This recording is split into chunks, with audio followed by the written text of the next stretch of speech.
Okay, sounds good. I'm trying to pull up the the agenda. We'll go ahead and get started.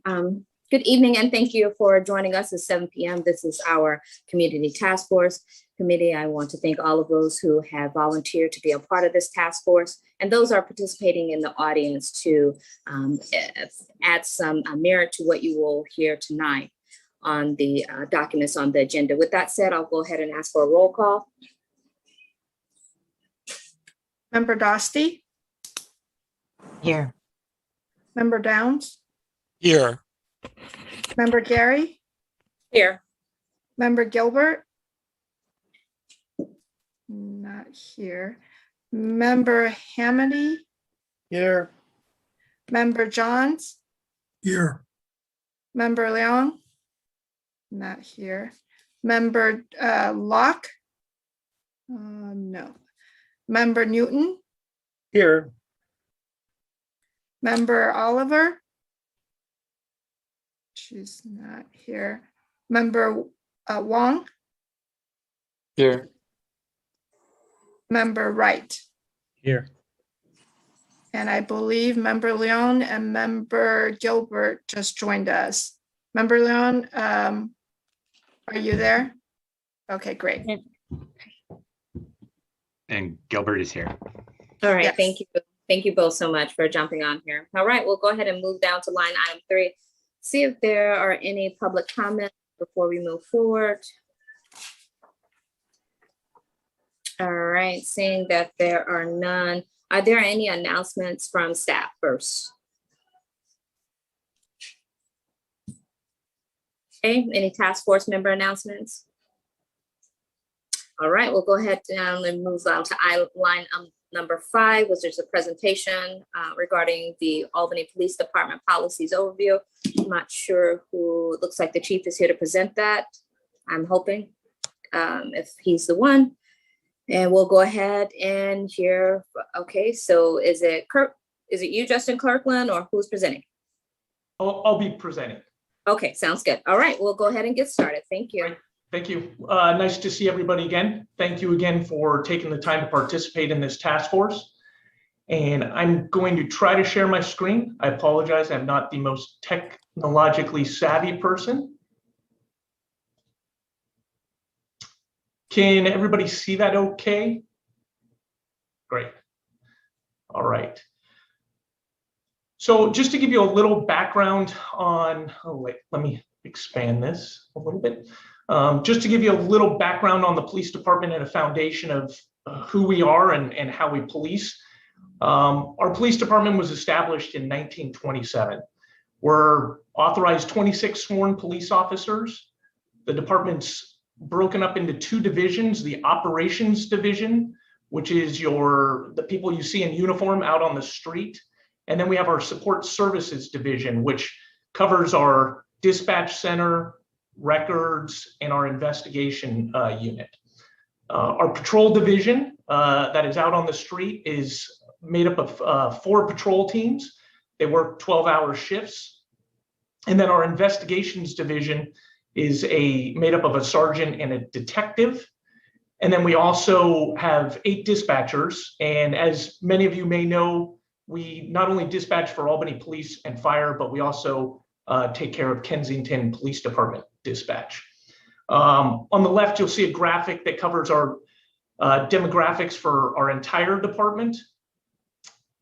And then these 2 demographics cover our non-sworn staff and then our sworn employees. Our core values are service, professionalism, pride, teamwork, and dedication. Those are what guide us in what we do every day.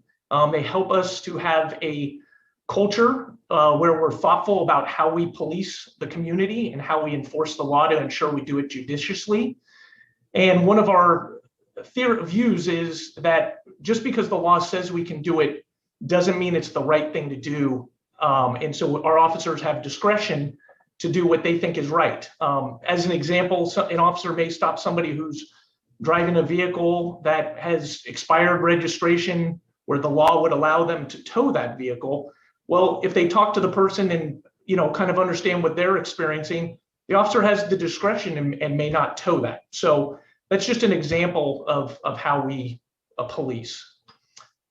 Every police department has policies and procedures. We, like, my understanding is about 80% of the other law enforcement agencies in California subscribe to Lexicol. Lexicol is a company that has lawyers and researchers to ensure our policies are up to date with not only current law, but best practices. We're able to customize some of our policies and add language where there's discretion to make them more applicable to our police department. And I'll show you an example of that a little bit later. And then we also subscribe to Lexicol's daily training bulletins, where we're issued every month. There's 30 or so training bulletins that come out that expose us to our policies. They give a scenario, and then the officer has to answer a question to ensure they've reviewed the policy and understand how to apply it. Earlier this year, we were recognized by Lexicol for our excellence in managing our policy and keeping it current and rolling out policies in a timely manner. Last year, we went through some revisions in our policy, partially due to new laws that came out, and then partially due to other changes I noticed that I wanted to change. One that came out was legislation that had us add fair and unbiased use of force in our policy. I will say this was added to our policy, but it was a philosophy we already had beforehand and trained our officers on. We also have a policy that addresses bias-based policing, and we make it really clear. It's a pretty simple policy that says it's prohibited, and we put measures in place to enforce the law equally, fairly, and objectively. This is one of those policies that I added language to last year regarding our duty to intercede. I added that it doesn't matter what your rank is or time of service. If you're here, if you see somebody using excessive force, you're expected to prevent it or stop it, no matter who they are. So if you're a junior officer and the most senior officer or most senior staff member here is using excessive force, you're expected to step in. I also added that language to the requirement to report your observations and report excessive force. Another legislative change was updated in our use of force policy. Again, this is one that was our past practice, which really basically boils down to not using unreasonable force on somebody, and it was now just codified. Another legislative change that took place was adding this language about alternative tactics and de-escalation. Again, this was one we trained ahead of time, and this is what a normal practice for us. It was, again, just codified and added into our policy manual. On June 8th of last year, after hearing concerns about the use of the carotid hold, I suspended that from our policy. I'm not one to make decisions that could have impacts not only on the community, their safety, but on my officer safety. So I suspended the use of that from our policy, met with my staff, the people who train on this, and did some research, and ultimately decided that we could eliminate this tool from our policy, and did so on August 5th. I also updated our body camera policy. It was a little bit more permissive last year for expectations from officers. So now we make it a little more clear that somebody is expected, the officers are expected to activate it. The question does come up, why is it not shall activate it? Well, the problem with our job is things often can unfold quickly. It's very dynamic, and it may be difficult or impossible for an officer to tap their body camera and activate it. And if we have a shall policy, if that scenario unfolds, they would violate policy. So we try to have it work within the real world. And I'll give you a brief example. When I was a patrolman, I was out walking into 7-Eleven, and I had an individual who was coming out of 7-Eleven, and he pulled a knife on me. So I had to immediately engage with him and would not have time to activate my body camera. So just to give you a little bit of what can be confronted and why we make those decisions of trying to have policy work within the confines of what we confront every day. We also started last year transitioning to gender neutral terminology as we rolled out new policies. Our policy manual it's electronic, so it's online, but it is 10 chapters and it's well over 800 pages. So to change the whole manual, anytime you make a change in the policy manual, the officers have to review the policy and they have to acknowledge it. So if we rolled the whole new manual out, it would take way too long. So as new policies come out, we are updating those with more gender neutral terminology. I know there's a discussion about RIPA, and so I wanted to cover that as well. So AB 953 was passed in 2016 and went into effect in 2018.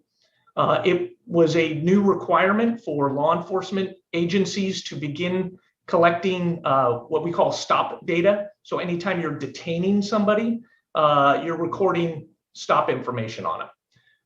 It was broken down into 4 tiers of departments. The larger departments have been doing it for a couple of years now, and they're slowly working down to us, which is in tier 4. We're the smaller departments to start doing it. So the RIPA law requires us to start reporting data January 1st, 2022. And just to put a little context on what RIPA is, we are going to be documenting the officers' perceived or perceptions of people when we detain them. So it's not what somebody actually may be or identify as, it's the officer's perception at the first time they're able to perceive somebody. So as an example, if you have an officer who's working on what we call our graveyard shift at night at 3 o'clock in the morning, if they observe a vehicle 2 blocks ahead of them driving with no lights on, the officer may think, hey, that's a common sign of somebody who's driving under the influence. So they've decided they're gonna make a traffic stop. So they'll pull up and stop the vehicle for the vehicle code violation. And their perception of the driver will not take place until they're actually able to see that person. So that may not get determined until they are right up on the door and the person rolls the window down. So that's kind of how it gets gathered. For every stop we make, the officers are now having to collect all these 16 data points. So it'll get into if somebody was searched, if there was anything found during a search. So the officers afterwards will go in and they'll fill out a template that documents all that information. And then they also have to write a brief synopsis on it. Just a little history on where our police department was and is on our RIPA. Back in 2015, then Chief Mike McQuiston, as part of our strategic plan, we held some public meetings. The discussion of collecting stop data was brought up. It was one of the topics that was voted on within the community meetings that we had, and it didn't rise at the time to the level of an interest to put resources into pursuing that at that time. So we didn't pursue it as an organization. Back in December of 2019, I started having some of my staff sign up for RIPA training that was becoming available because I wanted to try to get ahead of our requirement date. I understand the importance of collecting this data, but wanted to make sure we were going to roll it out in a proper fashion and ready to do it. In January of 2020, I contacted our software vendor. They informed me they were actually ready for us to be able to turn it on within our system. We then started working with staff to start in March. I asked my staff to start getting policies and procedures in place so we could start beginning our process on that.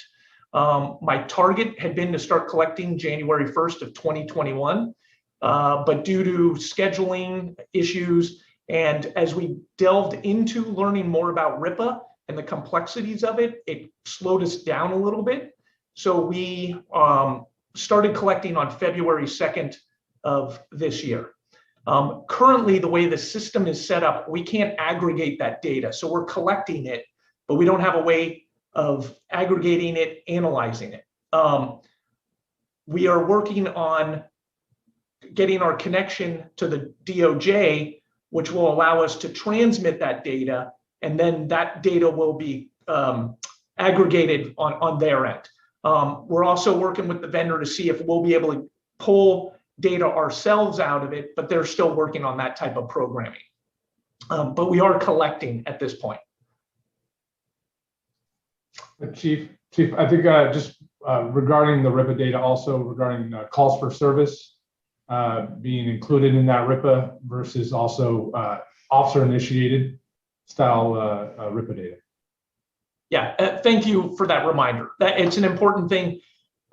Historically, we do about, for police activity, it's almost 50-50 officer-initiated activity versus calls for service. And so all our calls for service, where we end up having to detain somebody, all of that gets put into our RIPA data as well. So thanks for the reminder. And then just some of the ways our department has changed over the years of how we police, I think is important to discuss. One of the things we've done is over the years, we've kind of changed how we deal with how we engage with people experiencing homelessness. Some of our high call volume homes or blighted properties, we really started bringing in other city resources to be more of the lead. We're a piece of those puzzles, but we're not necessarily the main ones driving that. You know, we've had some homes where residents are really being victimized because of people who are coming into their home and taking advantage of some of their circumstances. And so it's been really helpful to change that philosophy and have other city departments and resources come in to help. And we started doing that back in about 2010. We created a peer support group for our staff. We're just like everybody else. We have issues in our own life, experience trauma in our own life, and then we experience things at work here. And we need people to talk to kind of help watch for our own mental health. Back in 2013, 2014, I was asked by the chief of police to take lead on a countywide group that was looking to change how we do photo lineups. And typically, some of you may be familiar with the term a six-pack for suspect identification. And what that was the officer handling a case would have their suspect photo, and then they would find 6 similar photos, and then they would go show it to the victim or witness of a crime and see if they could pick out who was the responsible. Well, the double sequential blind lineup was a way of helping to reduce the chance of somebody erroneously picking somebody and minimize the chance that an officer could be accused of or could send a cue to the witness to pick who it is. And how this process works is the officer who is involved with the case will print up their suspect photo individually, and then they'll print up 5 other similar photos. Then they give them to an investigator or another officer who does not know who the suspect is. And then that officer goes and takes the photo lineup to the witness or victim, and they show the pictures individually. So they can't have 2 pictures in their hand. They just look at one, and then they hand it back and they're given another. And then also in 2013, our department rolled out body cameras for our entire patrol staff. They were actually embraced by our staff. Our staff was very happy to get them because they understood the benefit of having those cameras.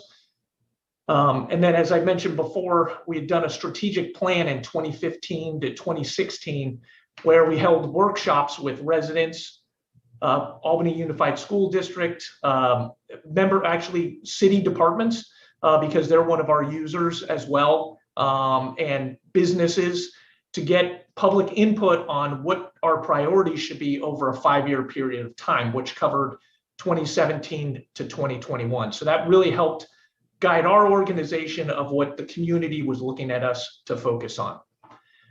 We also had almost our entire department go through crisis intervention training, which really covered de-escalation, engaging with people in crisis.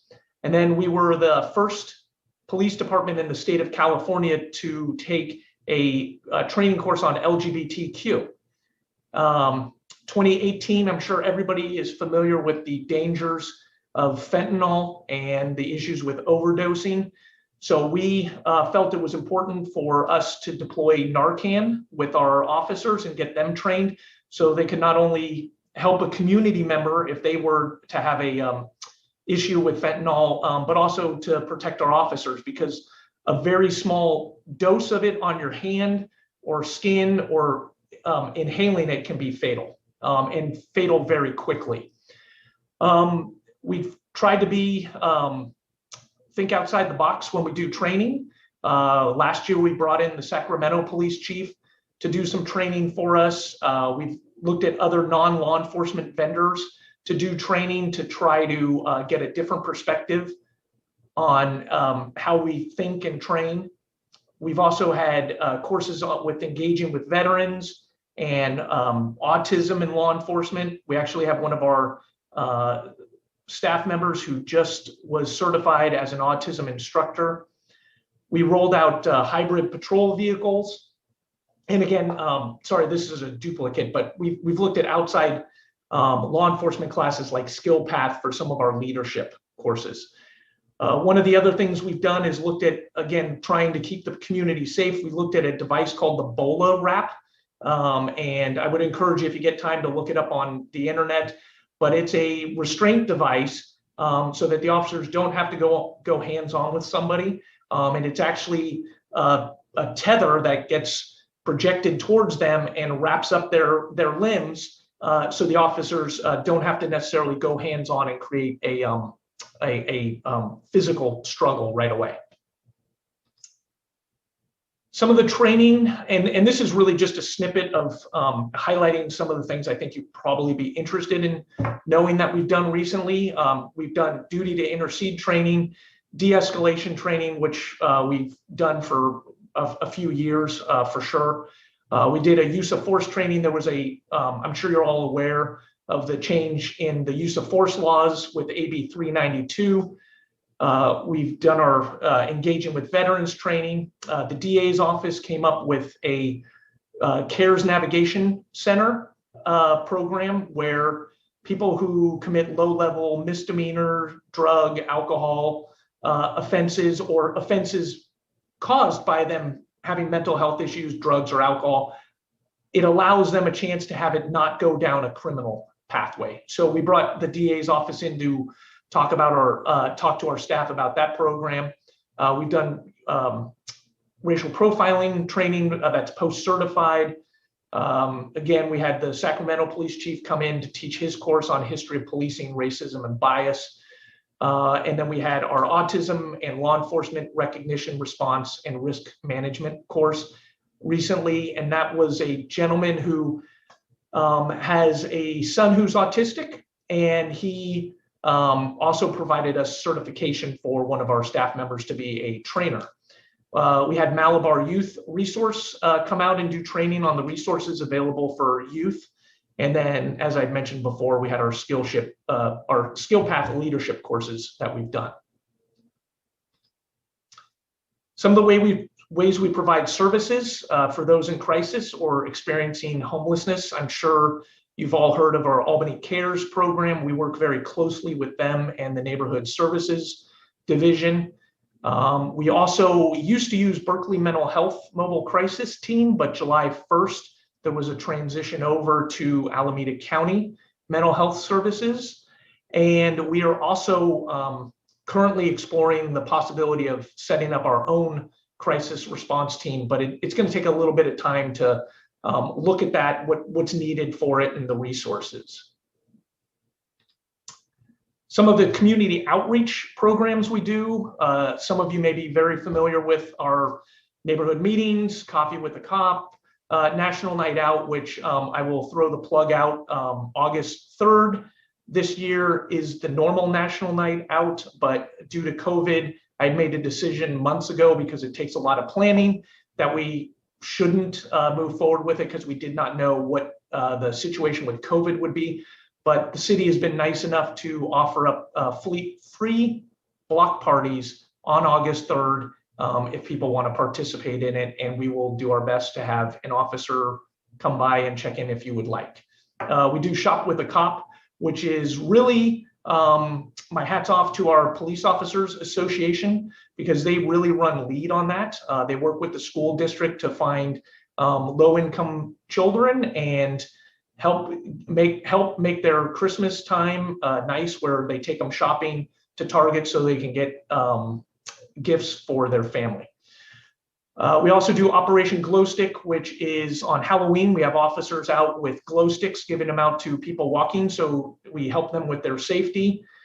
We have our APAL program, which we've had sport programs with wrestling, basketball, volleyball. Park and walks are kind of part of our patrol routine, where we park typically on like Solano or San Pablo and walk the street. I mean, we're basically walking a street, meeting shop owners and people on the street. When staffing permits, we try to have bike officers out. It's not something we've been able to do really because of the staffing levels we were facing. And also, almost everything we do requires training. So bike officers have to go to a bike school and be certified to be able to ride a bicycle on patrol.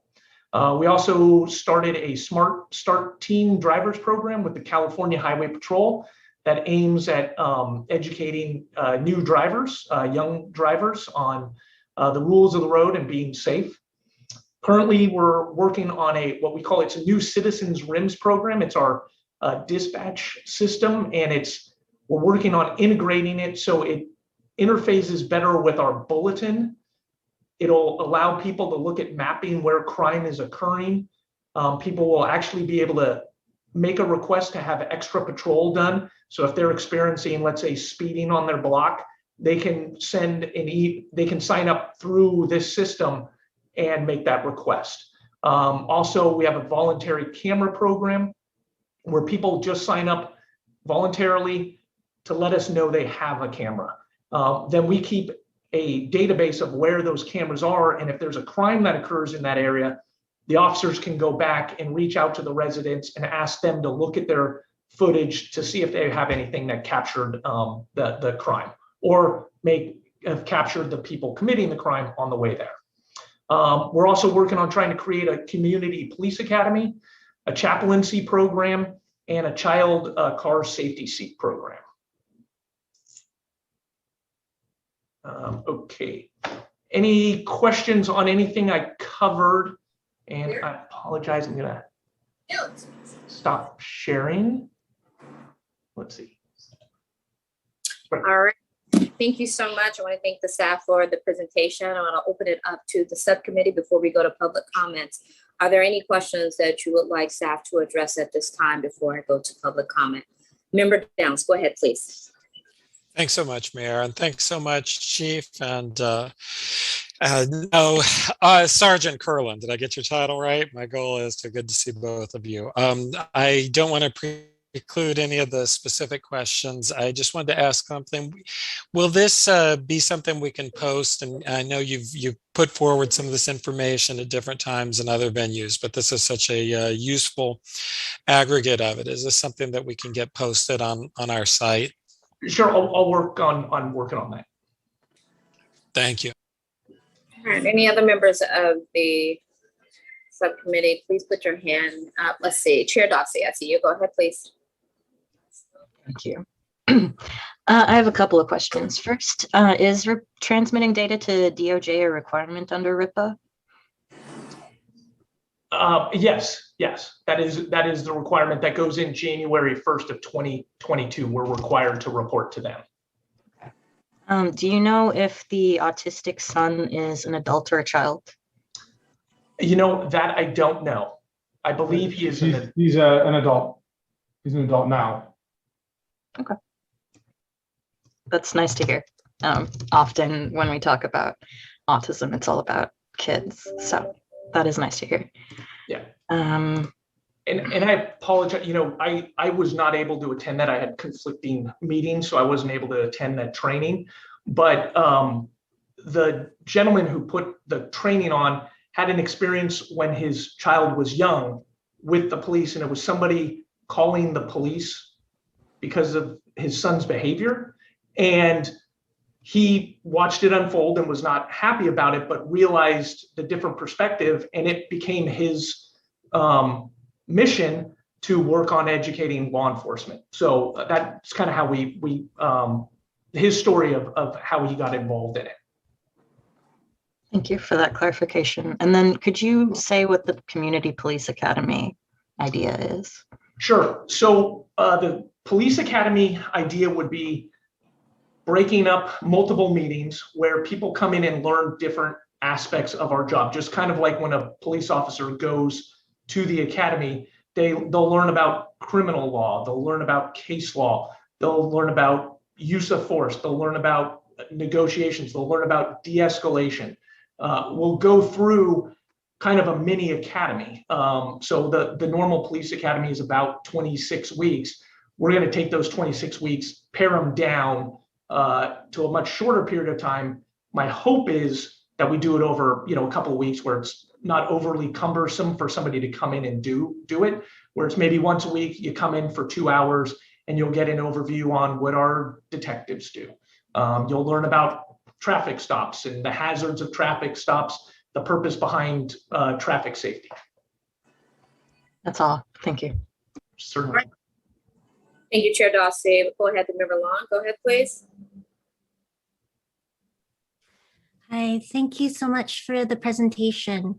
I was just curious, since there has been the change in the crisis response, switching from Berkeley to Alameda County, even though it's only been, 20 days, can you just talk a little bit about the difference, if there is a difference in what your police are dealing with?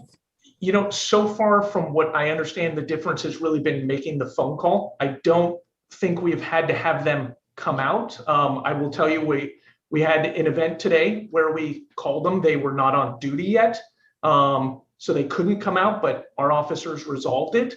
And that has happened before with Berkeley Mental Health as well.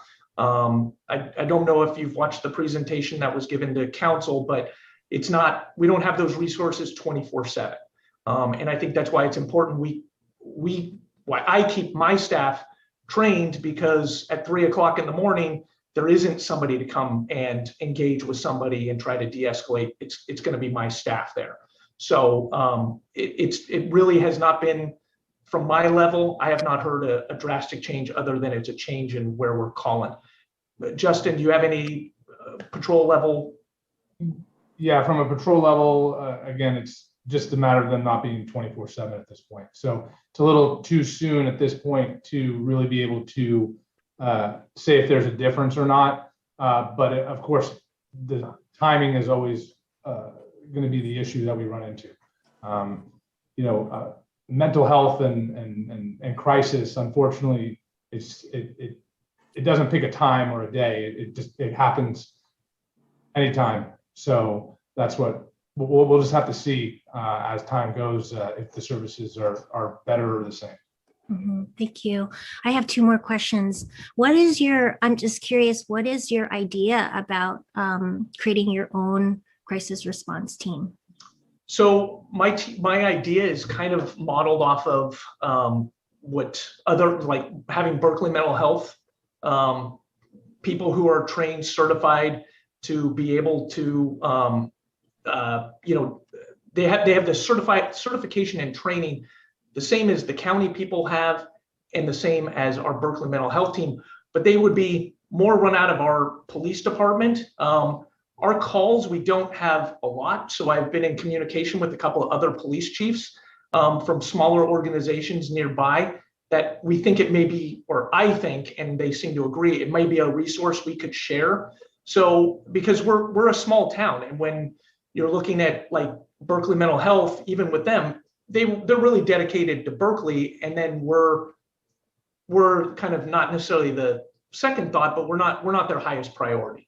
And their resources, they may have more of a need for it. Whereas if we look at it, kind of determine what everybody's needs are and start small and then allow it to grow. What I have been finding is, even the county had mentioned it, it's really difficult to find people who want to do this job and who you can hire. So that's, one of the struggles I'm finding with it, and gonna try to work around with it. I'm somewhat early in the process, but I'm committed to trying to see if it's something we can make work. Mhm. Do you happen to know baseline what our 5150 numbers are for Albany? I don't have a solid number with me tonight. When we've done some studies before, we were transitioning from ambulance service. The county used to pay for an ambulance to do our transports for 5150s. And this was quite a while ago, but at that time it was around 50 a year, is I think the number that was put out there. But again, those are only people who are actually placed on a hold. That doesn't aggregate how many people we actually go out and deal with a call for service that we resolve, and they're fine, and we leave and we don't place them on a hold. Okay, so do we know who pays for the ambulance transport now? So we don't have anybody doing the ambulance transport. I'm trying to work with the fire department to have them get a contract in place so we can have an ambulance service that does the transport. So right now we kind of, sometimes the fire department does the transport, and other times we have to do the transport because they can't. But is that then a number that you would be able to figure out how many? Yes, it would take me some staff time, kind of backroom staff time to do that. It is data that I think we could aggregate. It just would take a little bit of time. Okay, I mean, that would be something I would be really interested in if you could do that. Sure.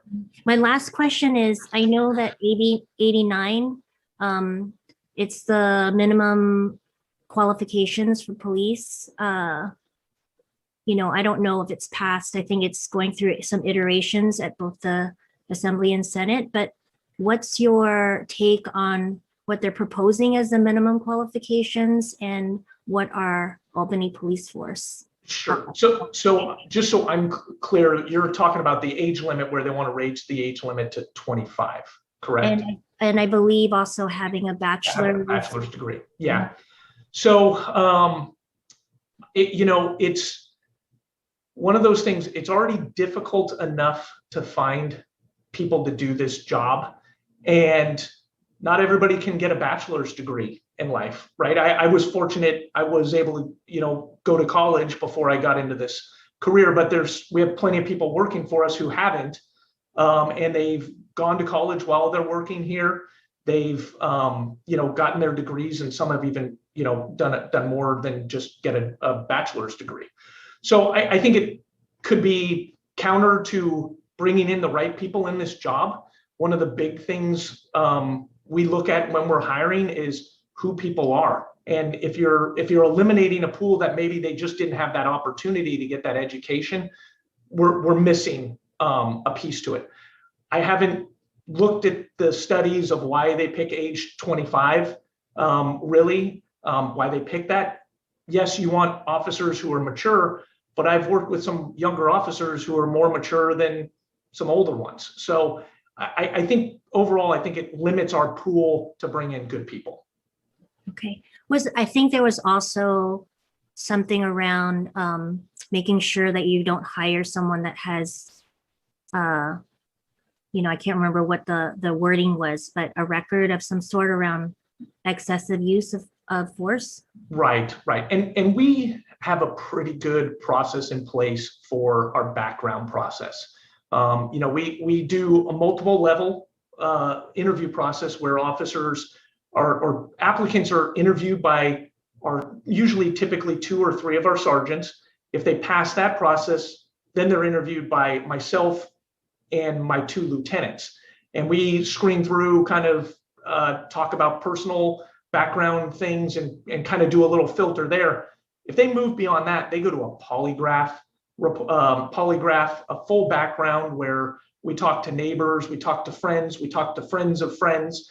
If they were employed as another police department, we go through their background or their packets with those agencies. So we really spend a lot of time vetting the staff we bring in here. And then once they're hired and through that whole process, I sit down with them on their first day and lay out my expectations to them. And then they have training where they learn about our culture, they learn how we police the community, and then they're on probation for a year and a half. And so if problems pop up, we have the ability to release them very easily during the probationary periods. Great, thank you. Thank you, Member Long. Member Wright, you're next.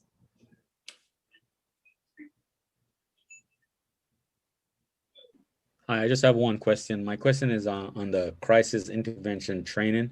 It was done 2016, 2017. When is the next course for your officers that weren't on staff at that time? So, I would have to check with my training manager on that when that next class comes up. Okay. But Chief, it's also important to note that a lot of our newest hires are coming directly out of the academy, where they also receive crisis intervention training fresh in the academy. And it's the same training that we would receive in the field through post. Thank you. That's good to know. But I also, if you could get back to us, would greatly appreciate it, because that's one of the things that is a hot topic right now. And we'd like to know that we have some recurring training happening, because it's from a community point of view, we want to make sure that the soft skills are up to, what do you call it? Current. Sure. Thank you.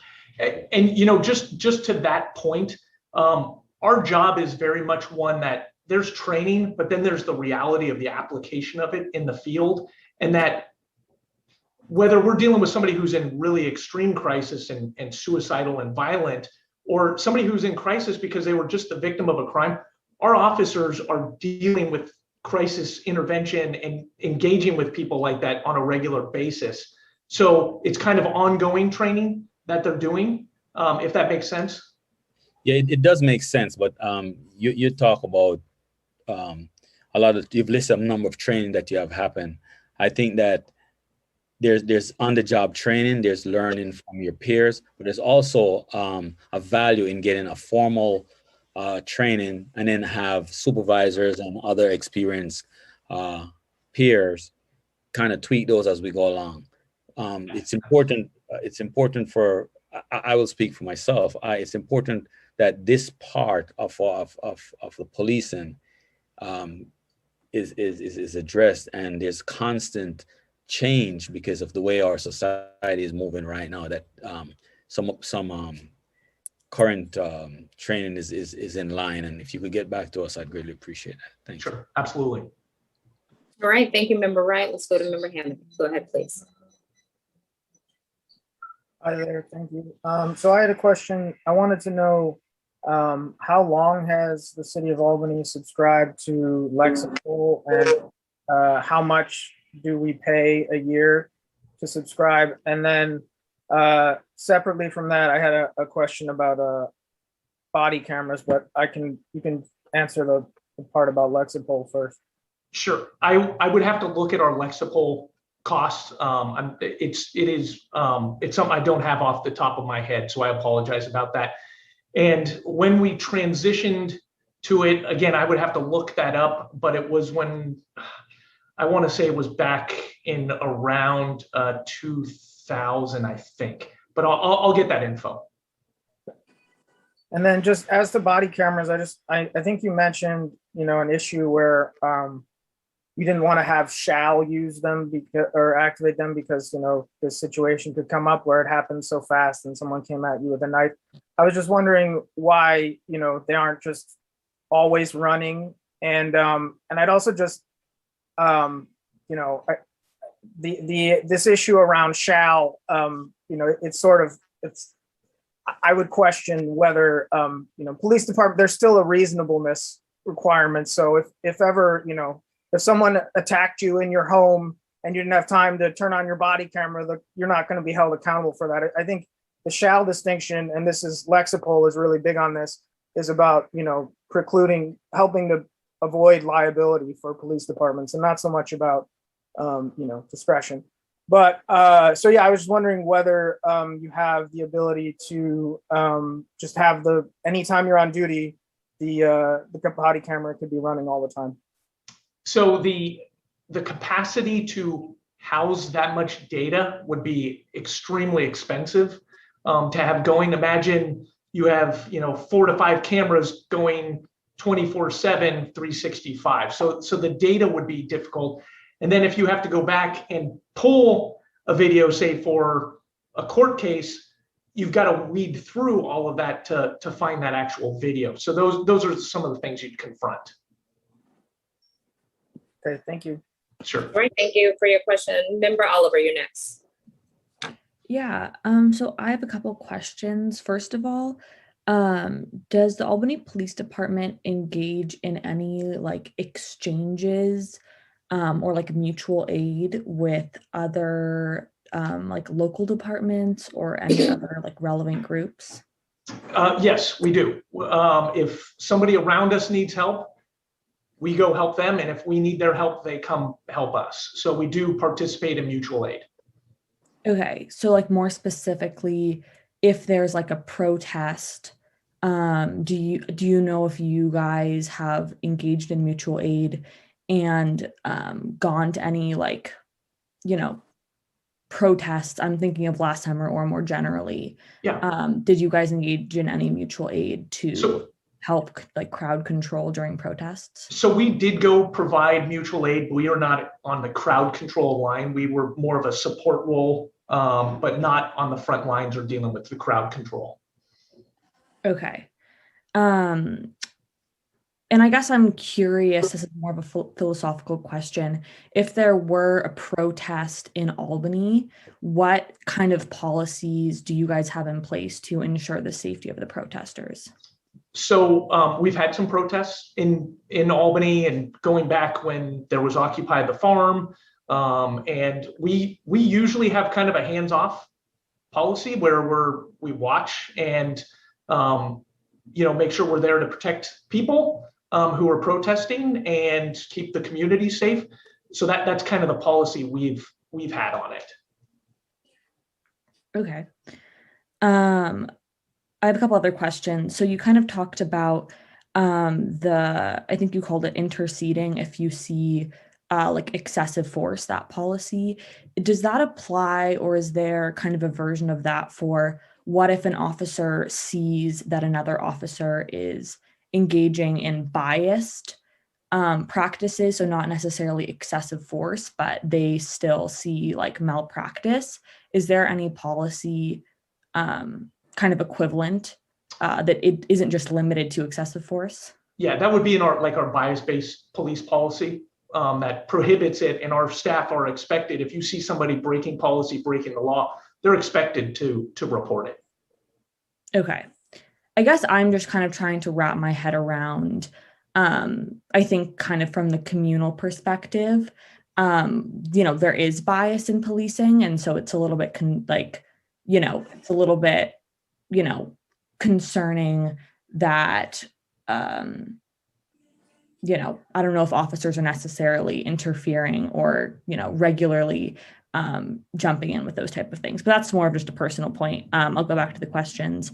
Are you at all concerned that like they can't aggregate the data? Because like, I don't know, like there just doesn't seem to be any data. So I'm kind of curious what the path forward is for that. Yeah, so the path forward is our vendors working to make it so we can do an aggregate internally, but we're also working on our IT connection to DOJ, which will transmit our data to them where they'll aggregate and put it together. But we are working on with the vendor to be able to do our own internal report because I think we'll probably get more out of that. Okay. And then the other thing that I wanted to ask about is kind of the philosophy of body cameras tends to be like after, you know, there has been some type of confrontation or force used or whatever, that the body camera can be, you know, you can look at the body camera footage and like see what happened. I'm curious if you could go a little bit more into detail, like what kind of preventative policies are in place so that like the body camera footage doesn't have to be used in the first place. I'm not sure I understand your question. Okay, yeah. So like body cameras, like the camera footage is usually used after, like my understanding is like after there's been some kind of like altercation or use of force to like see what happened and, you know, the specifics of why the force was used or blah, blah, blah. So I guess I'm just trying to understand, like, if we, like, rather than, oh, after the fact, this thing has happened, we're kind of responding or we're investigating it, like what is happening to prevent that from happening in the first place? So from preventing the incident? Yes. Okay, so I'm not sure if this will answer your question, but it may give you a little bit of philosophy. We, as my staff, we look around at what other agencies are dealing with and issues they confront and situations they have encountered.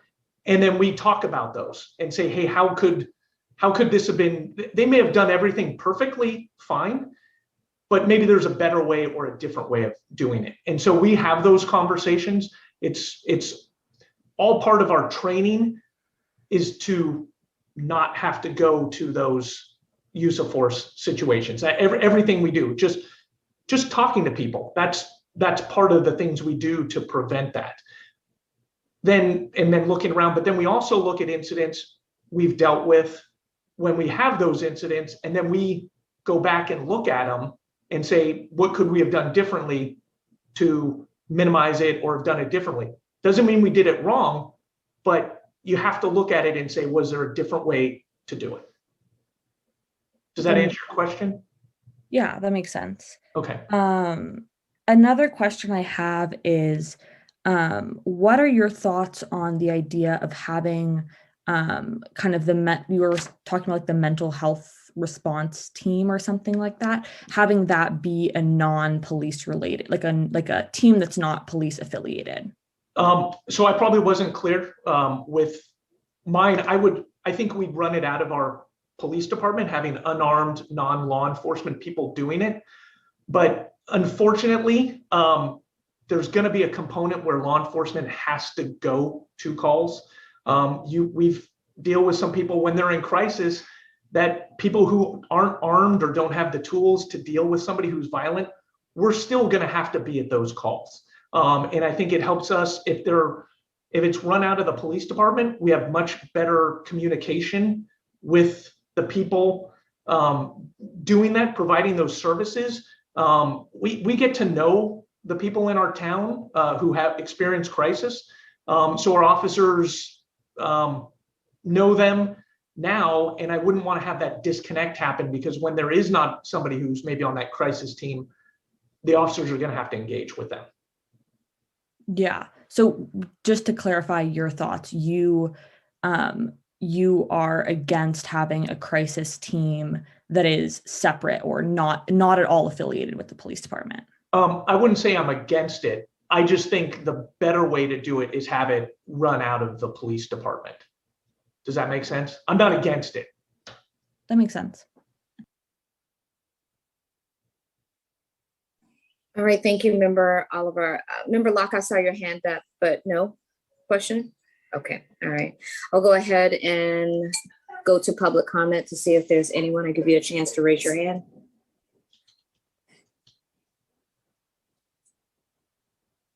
All right, and we have two. Go ahead and bring them in. Thank you.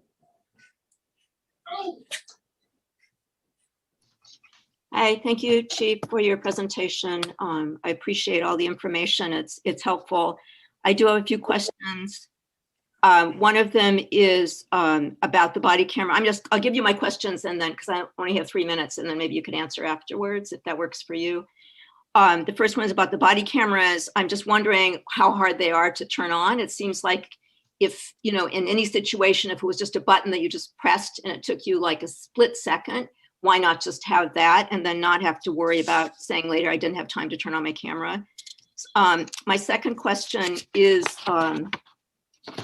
about, it seems like, one is a comment that in your bullet points, this is a small thing, but you had blighted properties in the same bullet point as people experiencing homelessness. And I just think maybe you'd want to separate. I'm not sure what a blighted property is in the first place, but people experiencing homelessness should not be in the same sentence with blighted property. There's sort of a subtle implication there.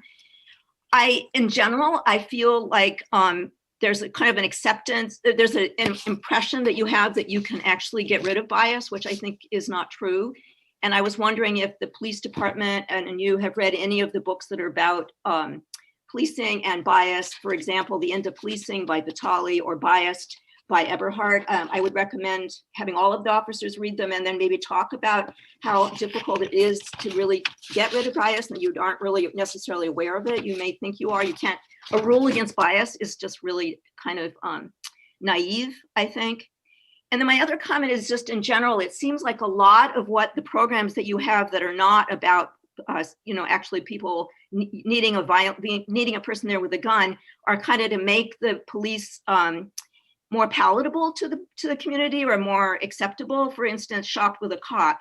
So I'm wondering, it just seems like there's a lot of those actions, walking along the street, shopping with a cop, coffee with a cop, all of those things. You don't really need to have somebody with a gun at those, but they always, you police officers always do have guns.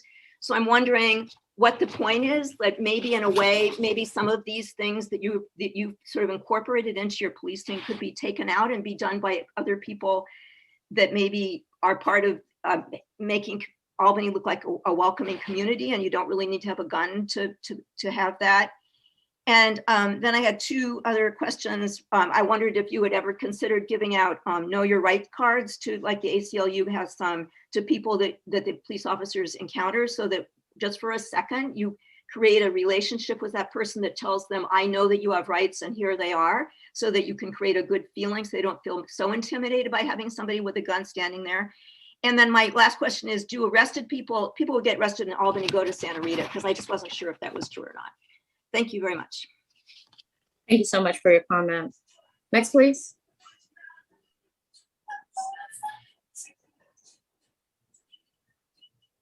Go ahead. You're on mute if you're speaking. Go ahead. Okay. It always takes a minute for the unmute to get there. I understand. You talked about having meetings with the community where you would present what the police do and what all is involved with the police. It sounded like you were focused entirely on presenting to the community. And I would hope that if we're doing community policing, that you would make it a two-way street so that you're not just telling us about you, but you're finding out about us and our experiences with you and what we need. I'm just hoping you could look at your focus there. Thank you. And thank you so much for your comment. Make sure there's no one else. I'll go ahead and bring it back to the committee. See if staff would like to address any of the questions that were brought up by the public comment. Sure. I wrote them down. I'll try to catch the ones I can. As far as how hard the body camera is to turn on, it's, Justin, why don't you explain it? Sure. It's most of us wear it on our chest, and it's got you got to hit it twice in a rapid succession. So you basically have to tap it twice. The cameras buffer for 30 seconds, both video and audio. So you have to hit it. Now you can say, well, under stress, if I'm focusing on something that's dangerous, to double tap here. If I'm focusing on someone's hands and what they're doing and multitasking, there is that chance that I may not hit it in time. However, I'm still able to double tap it and possibly capture the last 30 seconds at the same time.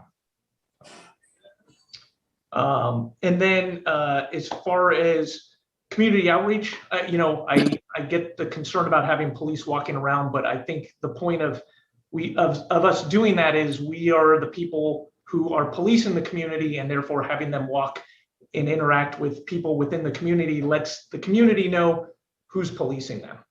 So if we have unarmed people who are walking through the city, I don't know that that's gonna get the results we want for people to trust our officers who are there enforcing the law.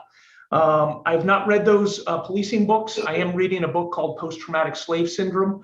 One of the things I'm also considering doing is, as we do our promotional process, making sure considering having our staff read a book called Blink as well. And then we also do implicit bias training.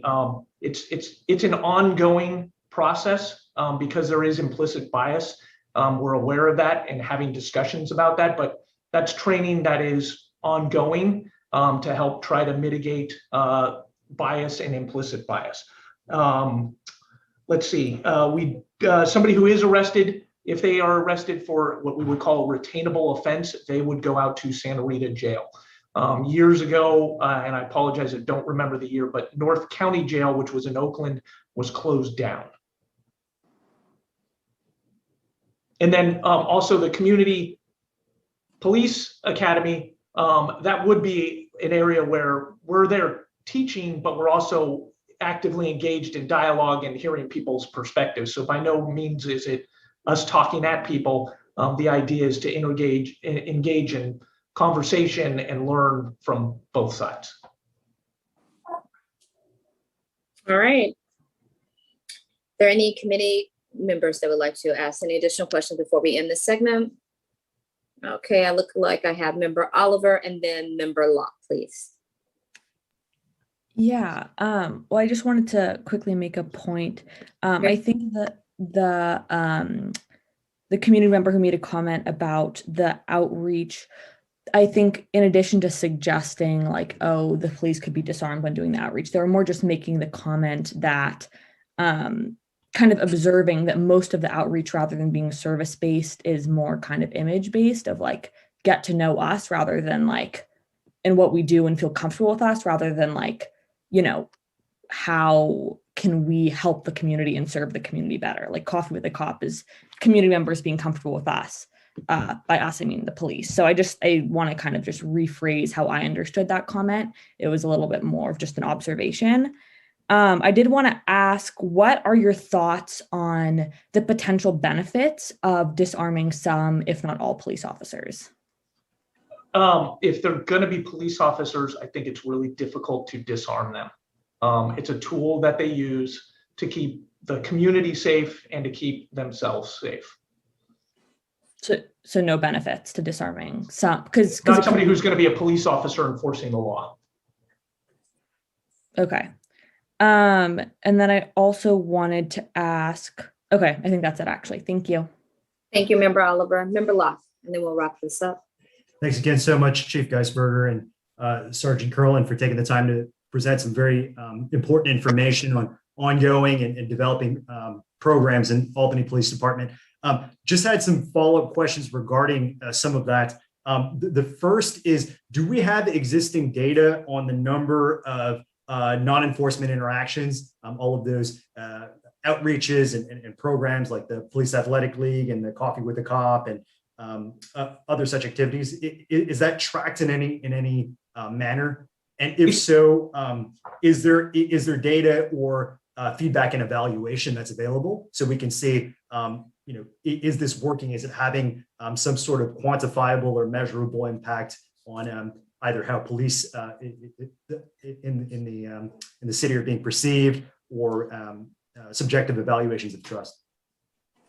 Yeah, we don't, I'm not aware of us tracking that. I'm sure if we had to go back and look at when we did events, we could. It would take a lot of staff time, but it's not something we necessarily really keep track of. We do, when we do events, we do put it in our computer system, our dispatch system, but we would have to go back and look and see which ones were like a coffee with the cops event. It would take a lot of staff time to do that. And we don't have a output, what our output was and the results of it. We don't track that internally. Thank you. Thank you, Member Locke. Chair Darcy, did you have a comment or question? Go ahead. Thank you. One quick question, which is just, so who is in control of what you do? Who decides what you can do? You've come up with these new proposals of what you can do. Do those have to be approved by City Council? Not the changes I have done now. Okay.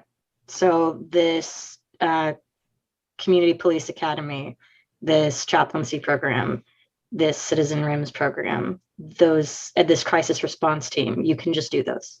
So the crisis response team would require me to go to council because it's going to require employment. It's going to require money to do. But a chaplaincy program or the other programs like that, we don't go to council for. Even though they would be using staff time? Yes, yeah. Okay. I'm entrusted by the council to run the police department and try to run it as best I can, and look at what the community needs, what our department needs to provide the community with quality police services. And so those, what I would consider lower level decisions get made by me. I talk with my boss, my direct boss, which is the city manager, and have discussions about what I'm doing. I think at times she has those conversations with council members, but ultimately most of those lower level ones are left to me. Okay. And so Coffee with a Cop, for example, you said Shop with a Cop was through the idea of the police union, but it's your decision-making power? So the police union is the one who really runs that program. They do it. It was something our previous chief started. The Police Officers Association took over and really they run it. Okay. Specifically school presentations, does that require approval through the school board? I'm not aware what the school went through to have us come and do it. It was something they invited us to come in and do. Thank you. Thank you, Member Darcy. Member Long, you have a quick question? Yeah, I don't know if you have you can answer this right now, but can you talk a little bit about, is there a new position that's being hired for the police department? Because that's what I heard happened, either just happened or is you're recruiting? We are looking for dispatchers right now. We have 2 vacancies for dispatchers and a police records specialist. And no police officers? And we have a open, or well, it's a closed police officer position, but we don't have a vacancy right now. We're looking at vacancies coming up and trying to, if we can, have people ahead of time because it takes so long to hire people, get them trained and get them out on the street.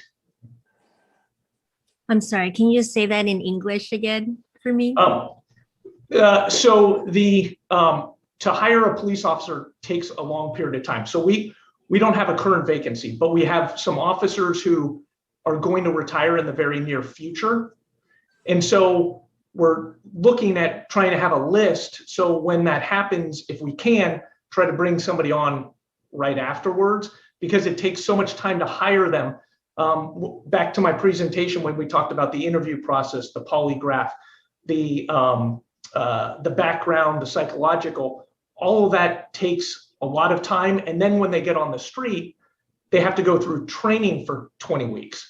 So we try to get ahead of that curve so we're not down officers. But you're just- currently fully staffed right now? So I have, all our police officer positions are staffed. That said, I don't have a full deployment of police officers on the street because I have 3 officers in training and then I have 3 officers out on injuries. 1 officer is out on an injury that's probably going to end his career and he'll retire. So yes, I have enough. I have all the spots filled, but I'm down technically 6 officers who are not out on the street. Okay, thank you. All right. All right, it looks like the members have asked all their questions for this evening. I would like to thank the chief and Sergeant Kirkland for their presentation. We'll go ahead and move to. I have a question. Oh, I'm sorry, Member Oliver. I didn't see your hand until lit. Go ahead. Go fast. Yeah, thank you. Thank you. Yeah, I just wanted to go back to something we were talking about a little bit earlier. As Chair Dosty was kind of asking, like, who is your boss, and now I understand that's the city manager. So what would the process be like from like a policy perspective internally if there were to be a decision to de-arm some of the police? What, like, is that something that hypothetically, would that be in your control as the chief, or would it be the city manager's control, or would it be the city council's control? I'm just kind of curious, what would that process be like? Yeah, I'll be honest, I don't know who would, I don't know. Okay. All right. All right, thank you, members. We'll go ahead and move to the next item. Again, thanks the chief and Sergeant Kirkland for their time in sharing their presentations on policy and answering your questions. All right, so line item number 6 is discussion and possible action on matters related to the following items. This is an accountability subcommittee report. I hope everyone has governed themselves to their report. I'm not sure who will be presenting or open discussion regarding the report. Is that you, Member Downs?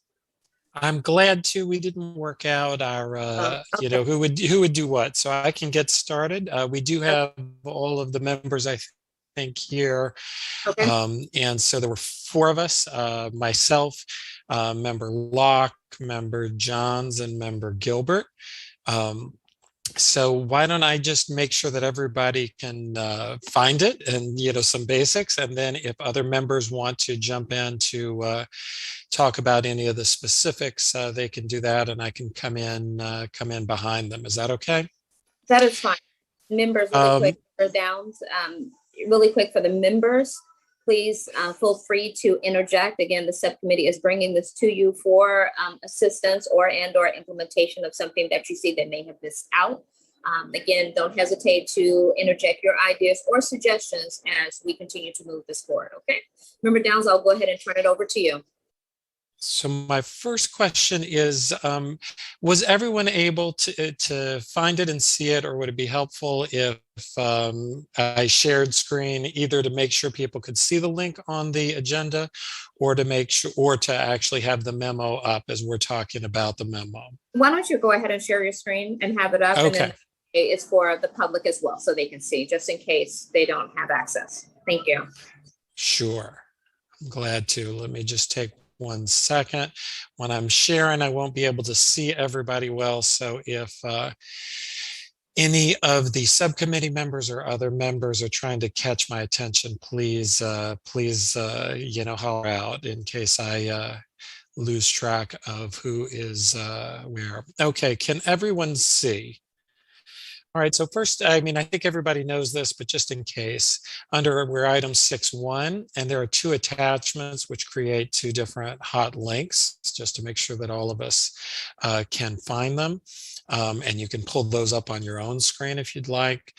The 2 links go to 2 different documents that we created as a committee, and which work hand in hand. The first is a memo. And this describes both our principles, the duties, as you see, we can go over these, the composition, and the job description. The second is a proposed resolution that we would ask the task force as a whole to consider, ideally at this meeting. The resolution adds some of the whereas sections, the sort of background of why it comes to be, and tries to utilize the format of resolutions so that it could go to city council in a recognizable format. So it may make sense. Certainly, resolutions are, always open to amendment, and this one like any other. But it may make sense to focus on the memo first, and then, since if there are things that people come up with from the memo that they would like changed, we can then, find out, but they want to move the resolution. It would be relatively simple to point to the part of the resolution that could be amended. Does that work? It does. Okay. Go ahead. I'm sorry, Mayor. No, I'm saying that does work. Go ahead. Okay. All right. So if anyone else wants to jump in from our subcommittee, please go ahead.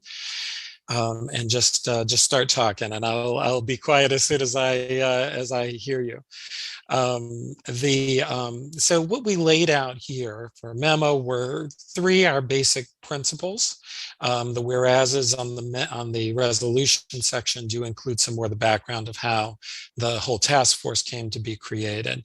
But one, that trust depends upon the community's ability to engage with public safety officials, to request relevant information and data, to receive it, and to be able to make statements, observations, or complaints that will be taken seriously and addressed promptly. Two, the democratic government depends in this as in every other respect upon checks, balances, and public accountability. And we note that Albany, like many city governments, has public boards over a wide range of areas, arts, parks, planning, but does not have one existing. Two, public safety, policing activity, and citizen accountability. So to kind of fill in a gap.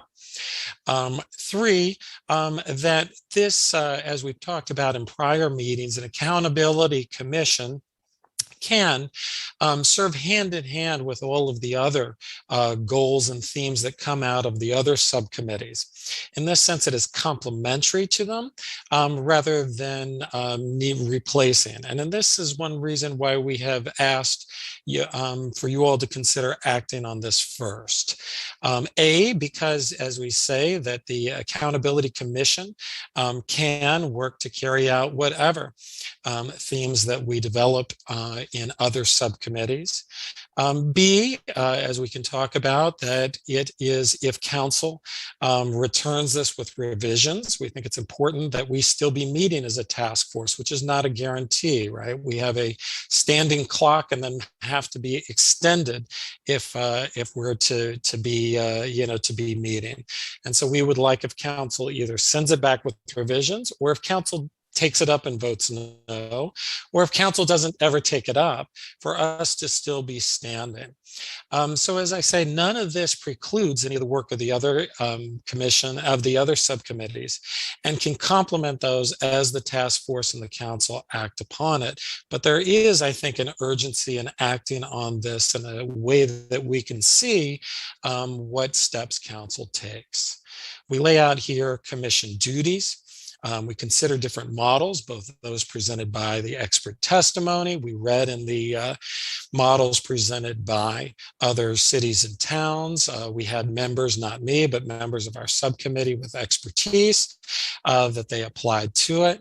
All I meant by not me is I don't claim to have particular, professional expertise on this, and arrived at a suggestion of how to deal with complaints that includes aspects of the Accountability Commission dealing with complaints, and also recognition of Albany's size. And that, which I think was a brilliant suggestion, and I'm glad to say because it wasn't mine, came with with the idea that the commission would utilize an outside consultant with expertise in the complaints, as you'll see, then receive the consultant's report and decide whether to refer the issue to council for follow-up actions. And this seemed to be a way to keep the commission engaged in complaints without trying to build a larger than probably is likely to be approved apparatus of separate staffing internally for the commission. But the next part of this, I think, is crucial, that the commission would be consulted on the selection of the consultant and will vote on the scope of work before it's sent to the council for approval, so that the commission would be engaged, but also be able to get consultant engagement with that kind of expertise on how to read, respond, and investigate complaints. 2, make recommendations on the budget after receiving briefings and data from city staff, so that before and send those recommendations to council, so that council has another voice that develops expertise on the budget. 3, request and publicize all relevant information about the composition and disposition of the police department, makeup of personnel, including information about personnel. Request and publicize data on stops, complaints, and related issues, including use of force, but not limited to. Receive regular briefings on trainings, recruitment, policies, and report on those briefings to council.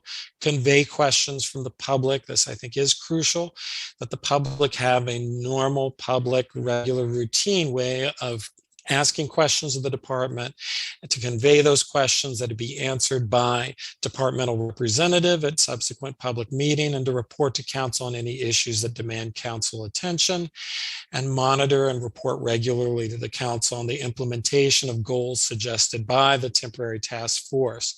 So again, to serve to implement the kind of goals that we would report out, take to council, and that council might, amend, extend, add to in the years to come, so that it's, in that sense, it's broader tasks and goals would be, would be aiming to carry out the kind of work that we do. On commission, we looked at some different, questions, tried to resolve. 1, generally reflective of the community, with focused efforts to encourage applications from groups that would be most impacted. Volunteers who put themselves forward and agree to serve a 2-year term, or what remains if they're replacing an opening midstream. There are other interesting models, but here we decided to follow the model for other Albany boards and commissions.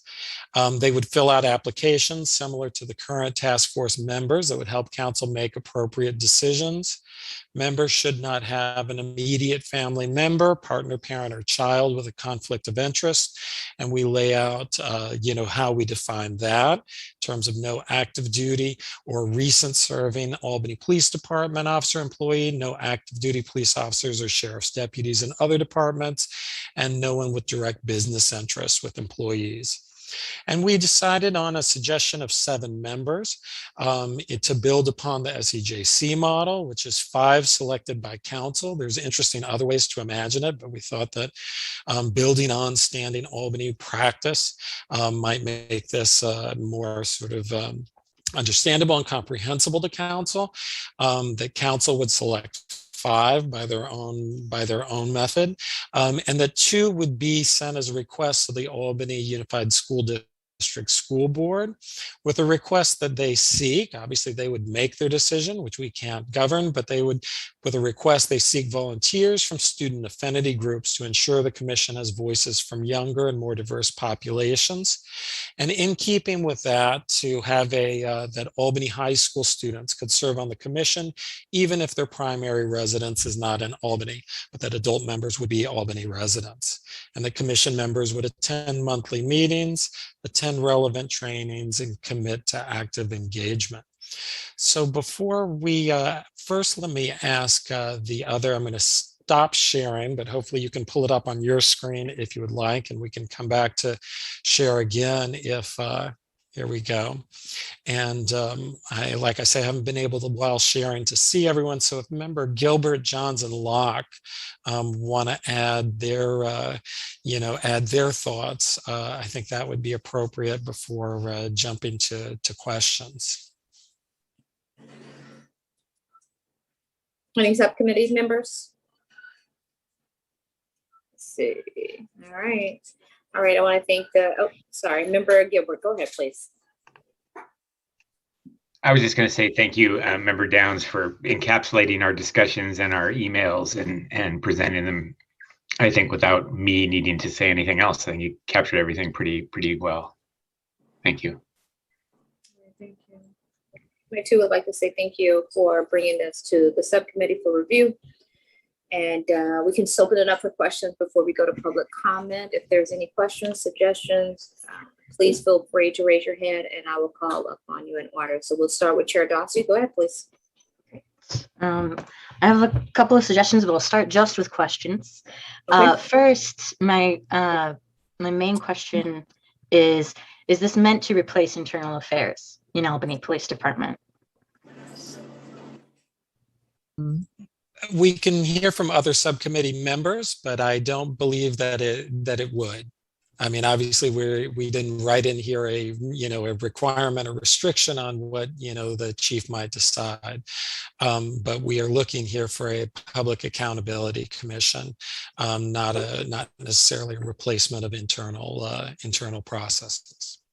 Okay. Do you think the scope would be smaller than for internal affairs? In terms of I see member Locks, so maybe if you want to jump in. Go ahead, Member Law. Yeah, Chair Dosti, I believe based on the discussions that we had in our group, the function is different, right? So the intent of this entity is not to play a substitutionary role for IA. Rather, as Member Downs described, it's very particular to accountability, community accountability. So that was my understanding of the purpose, intent, function, and structure of this body. Okay, so it is more about public understanding of what has happened with some investigation, but no disciplinary ability or even to recommend. We are making recommendations, so the chief's structure internally would exist, but as in, to my knowledge, as in others, the Public Accountability Commission would make recommendations to council. So we're not asking for, and so those recommendations might go toward council engagement with specific either actions on an individual or actions on trainings and policies. Okay.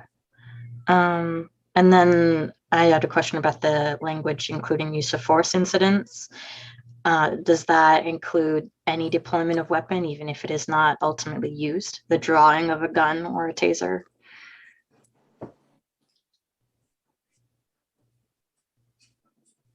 Sorry, I'm muted. I'm looking at the language in the other part of the screen. So the way that it says is that that's not limiting language in that sentence. So publicized data, police stops, complaints, and related issues, including use of force incidents. Is that what we're referring to under Commission Duty 4? Yeah.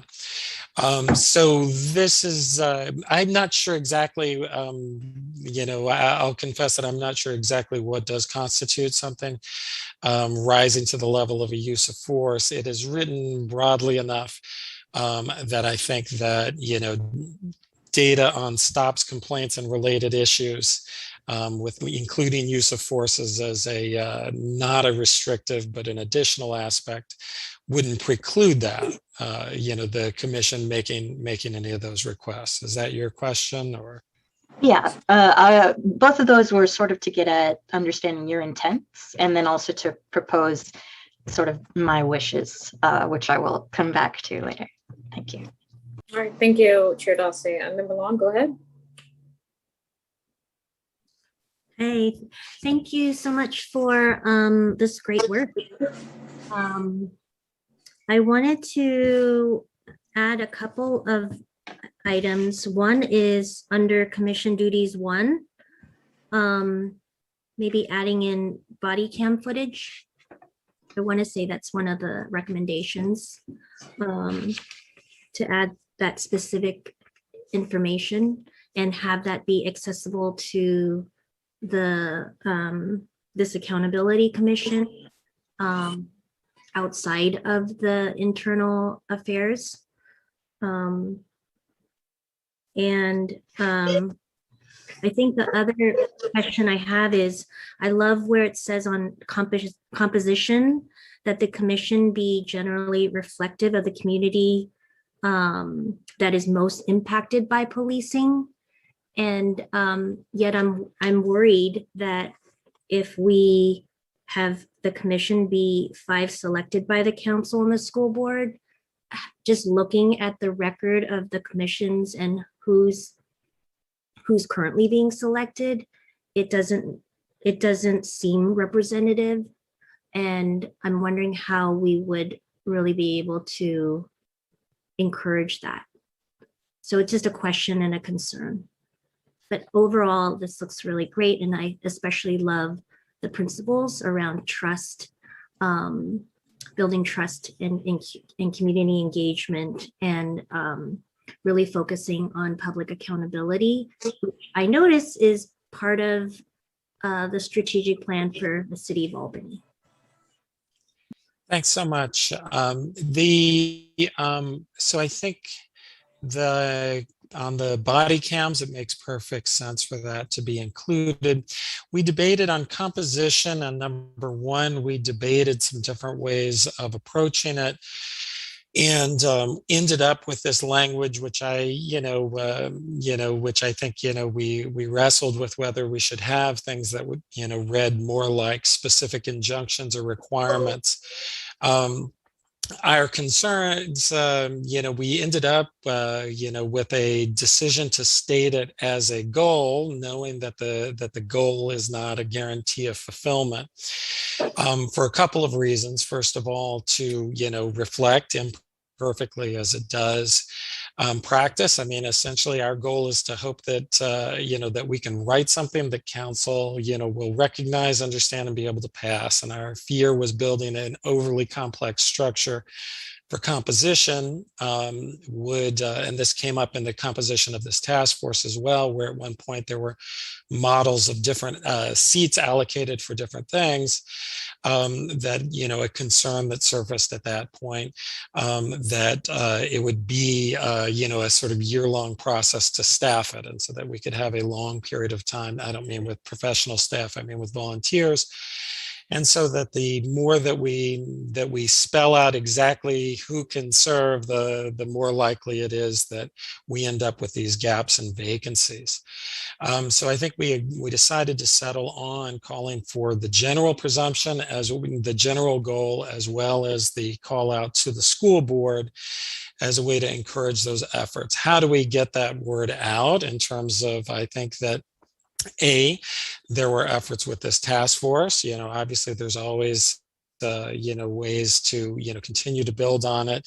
But to, figure out how to publicize it, to keep people who are interested in the issue plugged in, to utilize the members of this task force to encourage people to apply, and to try and build on some of the momentum and the creation of this task force. But I do agree that it is a ongoing challenge in Albany to ensure that composition comes as close as it can to reflecting the town and reflecting the broader community. So I don't think this is a perfect solution. We were trying to find ways to build in the principle and the goal, and to be able to move toward a commission that would be able to get up and running. Right, I get it. I think my last question or comment is kind of tagging onto what Chair Dossi said earlier. Is there a way to add language just distinguishing this commission from the internal affairs? Would it be recommended? It's just a question. Yeah. I mean, we can certainly add anything. So I'd be curious if you would tell us what would you like to see? And I think, we can certainly add, everything is amendable, and I'm certainly open. So what specifically would you like to see? Maybe I think the main thing I'm thinking about is a best practice. I love that it's going to a consultant who's receiving that information, but then just maybe distinguishing and saying that it's not going to be interfered by the internal process of the police in any way. Sure. I think that it would be, I would imagine, I don't want to speak for anybody else, but it would certainly, to me, not speaking for other subcommittee members, seem to me pretty, so something even like we can come up if you'd like to, develop an amendment, right here, something akin to basically what you said, that in that section, I want to make sure I'm trying to capture your point, but under duties on number 1, a sentence akin to that. I mean, I'm super hesitant to be seeming to put words in your mouth. So, I'll try and restate it and you tell me if I'm failing, but a sentence perhaps at the end of it that this process shall run, this accountability commission shall run independently of any, ongoing, internal affairs reviews for by the department. I see Member Gilbert raising his hand. So my understanding from looking at the Albany Police website is that internal affairs is probably a little overestimating what happens. It's such a small town. There is no internal affairs. It's basically the police chief is the internal affairs investigator in Albany. So I think adding that separation is really a great idea.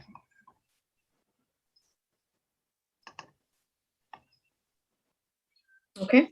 That sounds great to me. And if you add internal affairs and the chief of police, I think that would be great. What you just said, Greg, is great. Okay.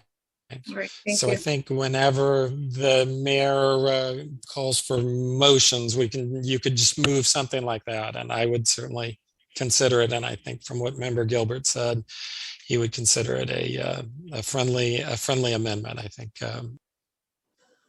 Okay. Member Oliver, did you have your hand up or decided not to make a comment at this time? Yeah, I guess this is just a quick clarification. So are we recommending that this oversight body has any disciplinary power? Does it have any disciplinary power? Do we want it to have any disciplinary power or power to make recommendations for relating to discipline? Like, I'm just trying to wrap my head around that. So right now it is entirely a body that would make recommendations to council. I'm sorry, I may have cut somebody off, but to make recommendations to council. We can certainly consider other things. I think there's good arguments for other models.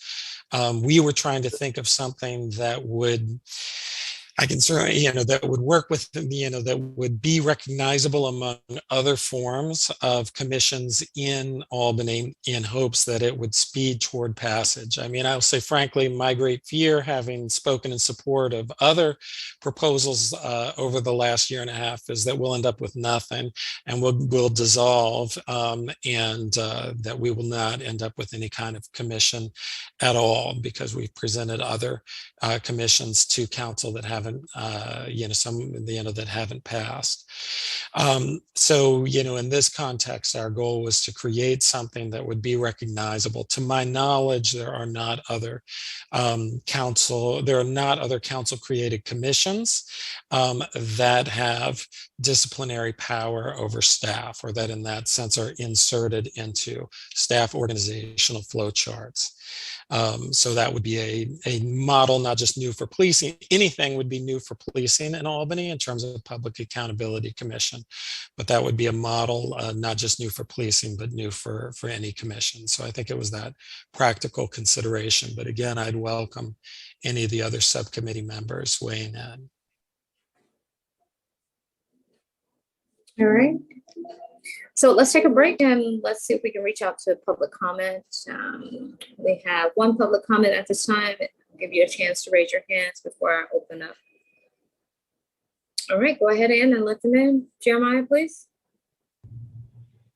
Hey, good evening. Regarding this PSAC commission, when would that be in place? Is that next election?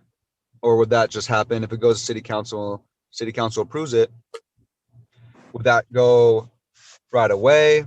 Or would that be kind of next election thing? Is this a dialogue public comment or? What's going Let me turn my radio down. Your Honor, if you just ask questions and then the subcommittee will address whatever you bring up. Okay, no problem. So that's one of my questions. Also, down lower, it talks about a couple police department issues for public awareness. I was just wondering that, you know, if the police department regarding professionalism, let's say the dispatcher transfers you to one of the police officers' voicemails. So you get transferred to the voicemail, and the voicemail should say their name, their badge number, and, you know, their position, sergeant, lieutenant. Hi, for an example, hi, this is Police Chief Geisberger, badge number so-and-so, leave a message. I've been transferred to numerous voicemails, and a lot of them sound like I'm calling Oklahoma. One of them says, hey, leave a message at the tone. No name, no nothing. I don't even know who I'm being transferred to. So maybe we can get some policy to where the voicemails, when you're transferred to an officer's voicemail, professionally, they would just say, hi, this is Officer so-and-so, badge number, and whether they're a sergeant, lieutenant, or captain. I just think that would be great. That way the public has a right to know who they're leaving a voicemail to. Because a lot of the time the dispatcher will say, oh, let me transfer you to someone's voicemail, an officer's voicemail. They don't even tell you the name of the officer that they're transferring you to. When you get to that voicemail, it's just not clear who you're speaking with. So maybe this committee, the subcommittee, can look into the police officers' voicemails on some sort of professional code to identify themselves, who you're leaving a voicemail to, instead of it sounding like you're leaving a voicemail in Texas to somebody, you know, it could be a wrong number. I mean, as far as I'm concerned. So yeah, when is this going to be available for the public to apply and voicemails? Thank you for your comment. Go ahead, please. Next. Hi, thank you for all the work that went into this. I'm really glad to see it. I think it's a great idea. I particularly like the fact that there's a consultant. I particularly like that there was something about the budget discussions. I'm wondering if number 2, send recommendations to council prior to council's budget discussions to help council prepare for its larger budget vote. So I'm hoping that that means that if there was if this commission saw a need for cutting back on the budget for the police department, that would fall under that. That's what I'm hoping that means. And then the briefings and the questions, all of that seems really, I really like it, plus the additions that have been made. So my concern, I guess, is about who's going to be choosing these people. And I heard you, Member Downs, that you're hoping that the council will approve this, and you thought it would be better if it was easy for them to digest. And I understand that, but I don't think that the members of this should be chosen by the council. I think the members should be chosen by SEJC, frankly. And then from the school district, I don't know about the school board. Maybe there's another way of doing that too. So it doesn't just go to these bodies, the people. I don't know. I don't know about the school board, but definitely the council. I would really like it to not go to the council. I really appreciate that you're encouraging Albany High School students to serve. And in fact, I would like to see that be a requirement. So it isn't a preference, but a requirement that one of the positions be that. So I think that's it. Just thank you. It's refreshing to see that there might actually be some oversight of the police in Albany. Thank you. Thank you so much for your comments. Okay, looks like that's it. Go ahead and bring it back to the committee. Member Downs, if you want to address any questions, or anyone on the subcommittee could address the questions that were brought in the public comment, and then we'll finish up the discussion on this matter. I'm glad to. I'm also glad if either of the other subcommittee members here want to jump in, please do.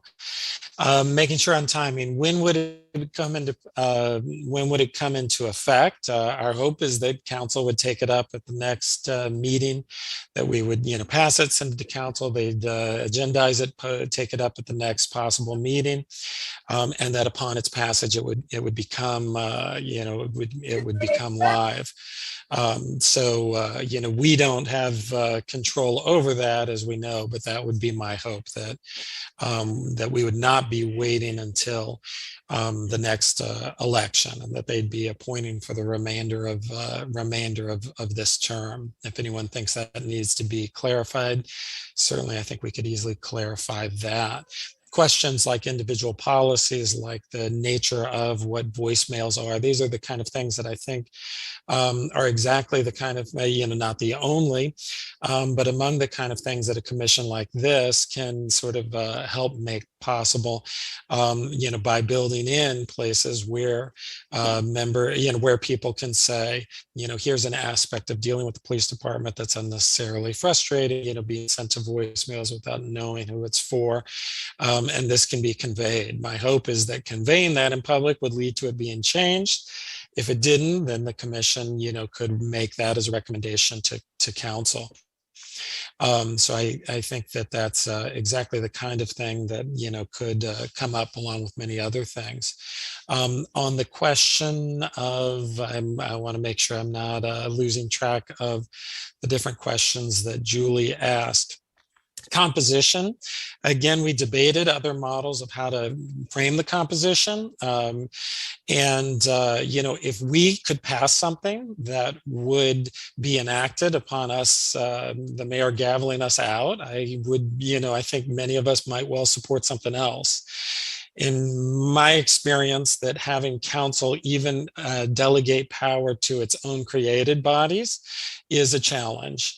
And so, for me, it's the practical one, that writing a more ideal version that never passes strikes me as a terrible outcome for Albany.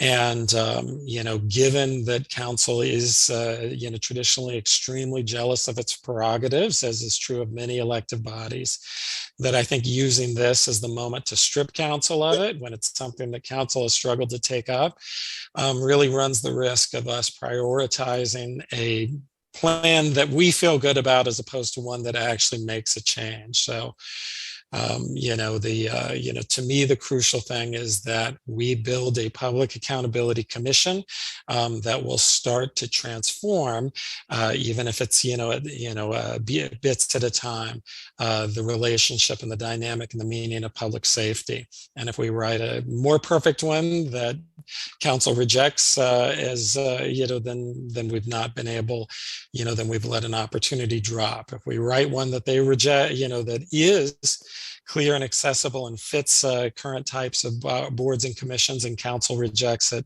then I think the responsibility is on them. I think Julie also asked a question about budget. Yes, our goal in the budget section was that it is a fact that in many areas, council deals with a large and varied budget in a way that can be challenging for council to get expertise on, and that this would develop expertise on the policing and public safety aspects of the budget, and that the range of recommendations would be limited only by the commission's preferences, whether that would be reallocation, whether it would be, decreases, increases, other things. So there's, it's written to create that openness, that the commission would continue to be a voice of recommendations specific on public safety budget to council. I can't see if other people on the subcommittee are interested in jumping in, so I'm going to stop talking. All right, thank you, Member Downs. Anyone else have any further discussions before we wrap this up? And then we'll just move into action on what the committee would like to see. Chair Dawsey, go ahead. I have some proposed amendments, if that is the time. Okay. Go ahead. I will share my screen. And there we go. So I've pulled out only the portions that I'm amending or proposing additions to. Number one, under the principles, item 1, I think that beyond engaging with city public safety officials, part of the issue is people not being treated with basic human dignity and respect when engaging with city public officials, specifically public safety officials. So I would just think that would be some strengthening of that language there. And then number 2 under principles is avoiding the use of citizen. We have a large immigrant population and not all of them are naturalized citizens, using community member wherever possible. In commission duties, number 1, I think specifying that this body would automatically receive these complaints to review without having to file a Freedom of Information Act request is important, so that cannot be wiggled around. And then I am interested in the consultant being able to navigate police association resistance to any recommendations for discipline. So if that is applicable with that complaint. So that might also be an area of expertise that we would want in a consultant. I'll skip my entirely new edition, which I should put all in italics. And then under number 4, I would add deployments of weapons, because I think that use of force does not encapsulate intimidation and almost use of force. When a gun is drawn and pointed at someone, that is not, I don't believe, counted as use of force. And so I think we should pull that out specifically. And then my proposed insert between items 1 and 2, which I've labeled 1.5, but would cause renumbering, is that the commission be able to recommend, not have control over, I don't think that we'll get that, but to recommend to council in conjunction with the consultant, specific removal of policing tools and tactics such as tear gas, spit masks, chokeholds, and disciplinary actions of, the complaint involved, up to and including firing without possibility of rehire and with removal of pension. This is the thing that almost no oversight body, if any, has ever gotten, but that's what it should be. And I think that we can ask for that. And it's not giving power to this oversight body, it's still council, but council isn't firing police because they don't receive any information about complaints, and they don't get asked to fire police because it's all internal right now. So just making this avenue to ask, hey, this police officer has had a number of complaints or has had this one egregious complaint, and maybe the chief doesn't think it's cause for firing, or for firing without, you could come back if you showed whatever kind of improvement, but maybe the community thinks, no, we don't want that person to work here again.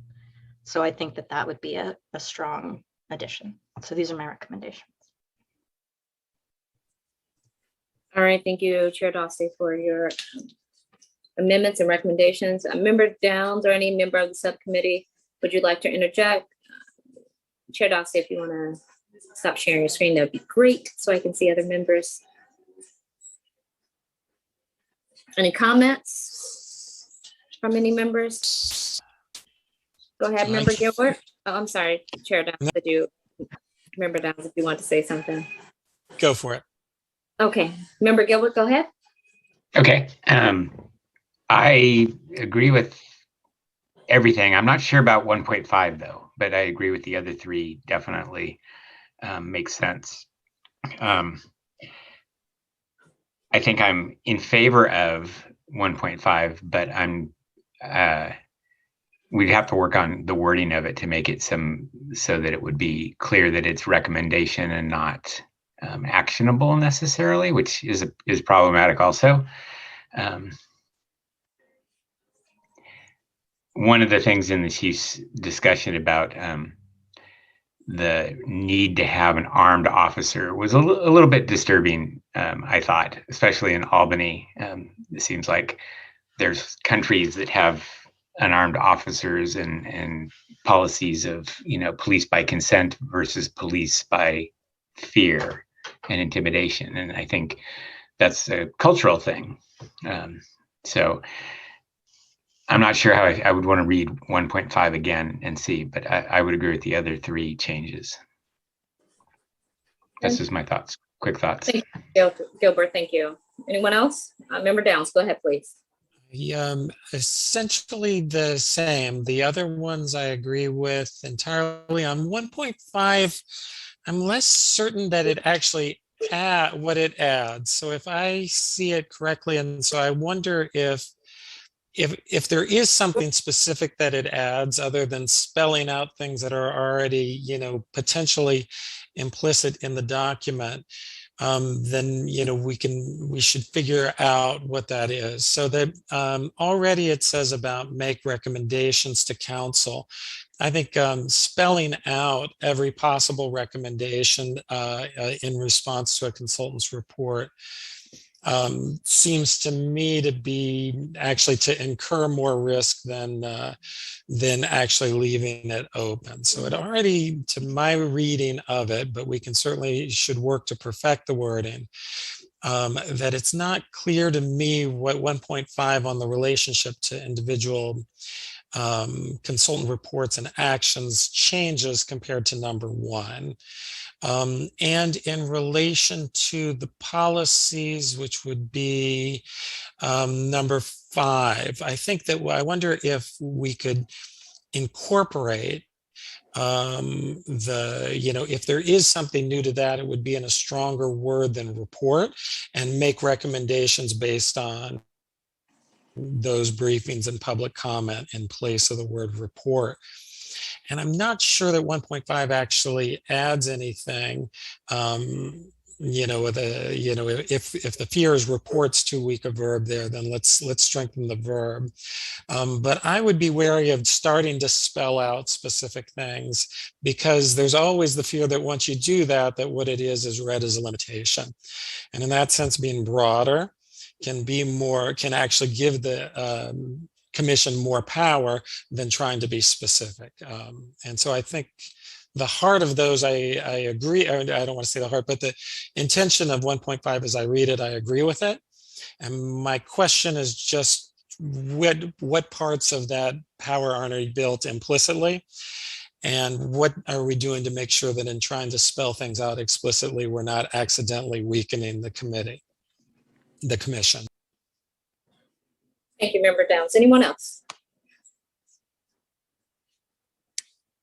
All right, we'll go to public comment really quick. If you want to go ahead and make the necessary changes, if everyone's in agreement, if you want to make the changes and then put it up and do a final read before we go to a vote and next steps. We'll take one public comment. It looks like Jeremiah. And in 2 minutes, please.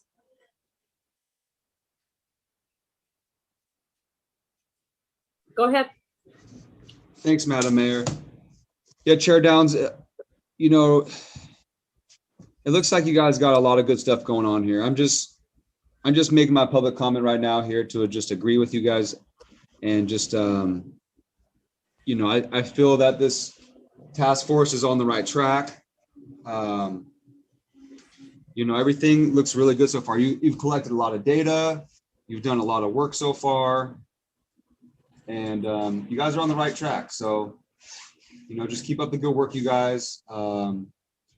Maybe this task force could submit an update to the SCJC about what you guys are doing here, for the SCJC to have some sort of information on what's going on during these meetings and get an update. But yeah, keep up the good work, Chair Downs. Keep up the good work, everybody on this task force. And yeah, have a good night. Thank you so much for your comment. We'll bring it back to the subcommittee for a finalization of the document. And then as a whole, where would the subcommittee like this to go with recommendations, and we'll go from there.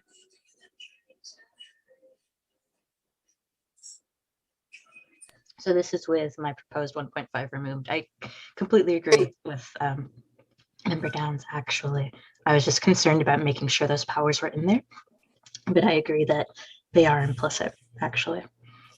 And then altering 5 to be make recommendations from rather than report on, I think is stronger. I think I'm for it. And I think the only thing I would suggest, and I don't know if we need you can decide, Mayor, you're the chair of this, whether we need a motion. If Chair Dostie wanted to move that, I would second it. And I would also say before we move on, we should also see if if Member Leong wanted to make a motion, because Member Leong had suggested one additional insertion that I'd also be glad to second. So it should be able to put the motion all together, just state what has been changed into one. And if we're in agreement, that the subcommittee is in agreement with what has been laid out before them, then we should be able to move it forward.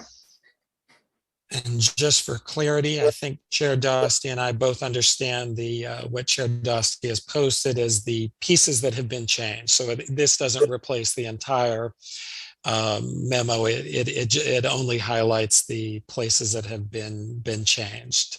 Okay. I think you and I are on the same reading this the same way, Chair Dostie. Is that correct? In Yes, other words, okay. yours doesn't have 3 and 4, but that's just because you under commission duties, but that's just because those would not be sections that would be changed. Okay. Is that right? Okay.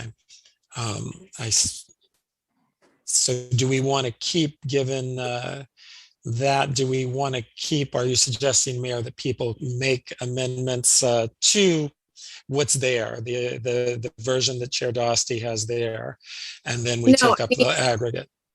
No, if there's, so I can't see the members, but if there's any members, oh, I see. So we got member Oliver. Go ahead and make a comment. I'm sorry, I didn't see your hand.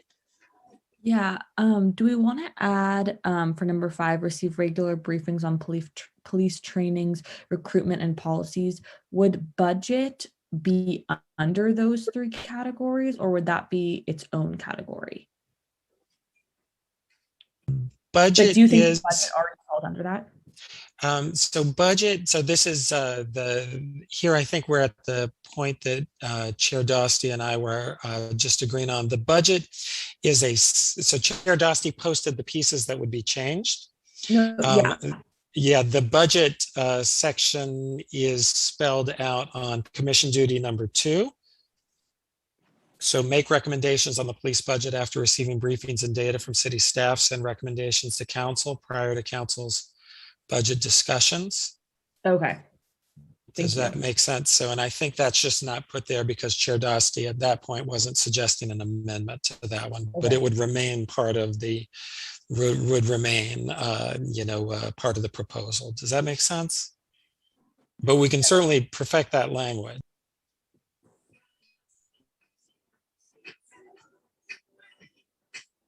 Yes? Okay. Member Long, you have your hand up, and then Member Law. Yeah, I would like to add the under number 1, if Chair Dostie could even add it to this document. This process is independent of internal APD, internal affairs, and the chief of police. And this is under number 1 for duties. Is that right, Yeah. Member Leong? Yes. So come after approval. So Chair Dostie, I think not number 1 in principles. I'm not, but I believe, but correct me if I'm wrong, Member Leong, but that's how I understood you. Thank you. Could you say the whole thing again, please? Okay, this process is independent of Albany Police Internal Affairs and the Chief of Police.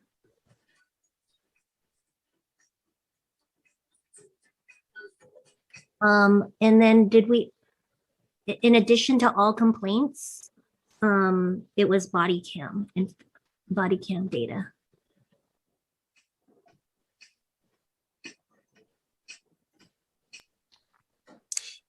So do we want to say all body? So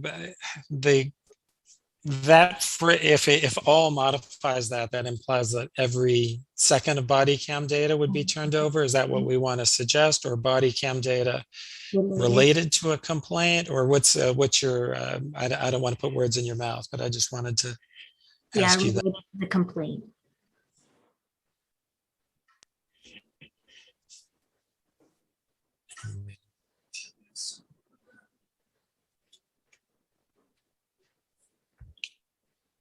And my only other is a comment, which is I do like that we have in commission duties, number 2 is make recommendations on the police budget.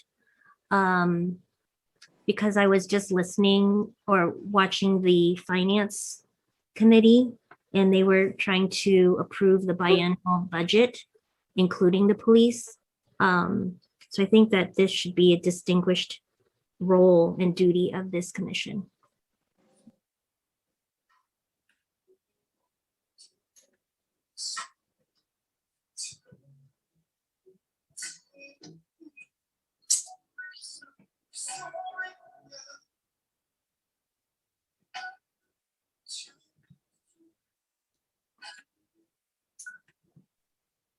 And just to make sure I understand that last comment, Member Leung, that is endorsing the spelled out number 2, not asking that it be changed. Is that right? No changes. I'm just kind of just based on the conversations on budget. I like that it's highlighted.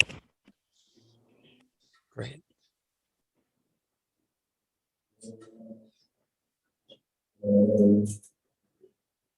All right, Member Law, you're on mute. Go ahead. Thanks. I can't see the document anymore for Oh, some go reason. Chair Dawson, can you put it up, please? Of course, I think that your hand couldn't be seen while I was sharing it. No, you're fine. Okay. Thanks. Under commission duties, number 1, I'm still a bit unclear as to the function of the addition here, referencing without having to file a FOIA request. That addition here automatically without having to file a FOIA request. I wonder if that's necessary here, or if there's an alternative procedure or process to get that information, because it seems that the prior sentence would seem to imply that the body would receive and review all complaints. So that was one question. The next is in the parenthetical in the amendment that says that and discipline when a police association is involved, if applicable. I'm just a little unclear on the purpose or function of that. Yeah, I'm not sure if the FOIA requests part is necessary. I know that there have been obstacles even for appointed bodies in receiving data from police, even though they're supposed to. So that is my concern there, but I'm not sure about the language. I'm certainly open to adjustments. And then also the language for sure around the consultant with expertise. I think you wouldn't, my concern there is getting a consultant with experience in the complaint, but then not with any experience in what to do about it if there is the Union Police Association saying you can't do anything, you can't do this, because Albany doesn't have, the council doesn't have any experience with resisting, pushing back against that, right? So if it's just a consultant who has expertise in a complaint but not discipline, which I don't think those always go together, but again, I'm not 100% sure.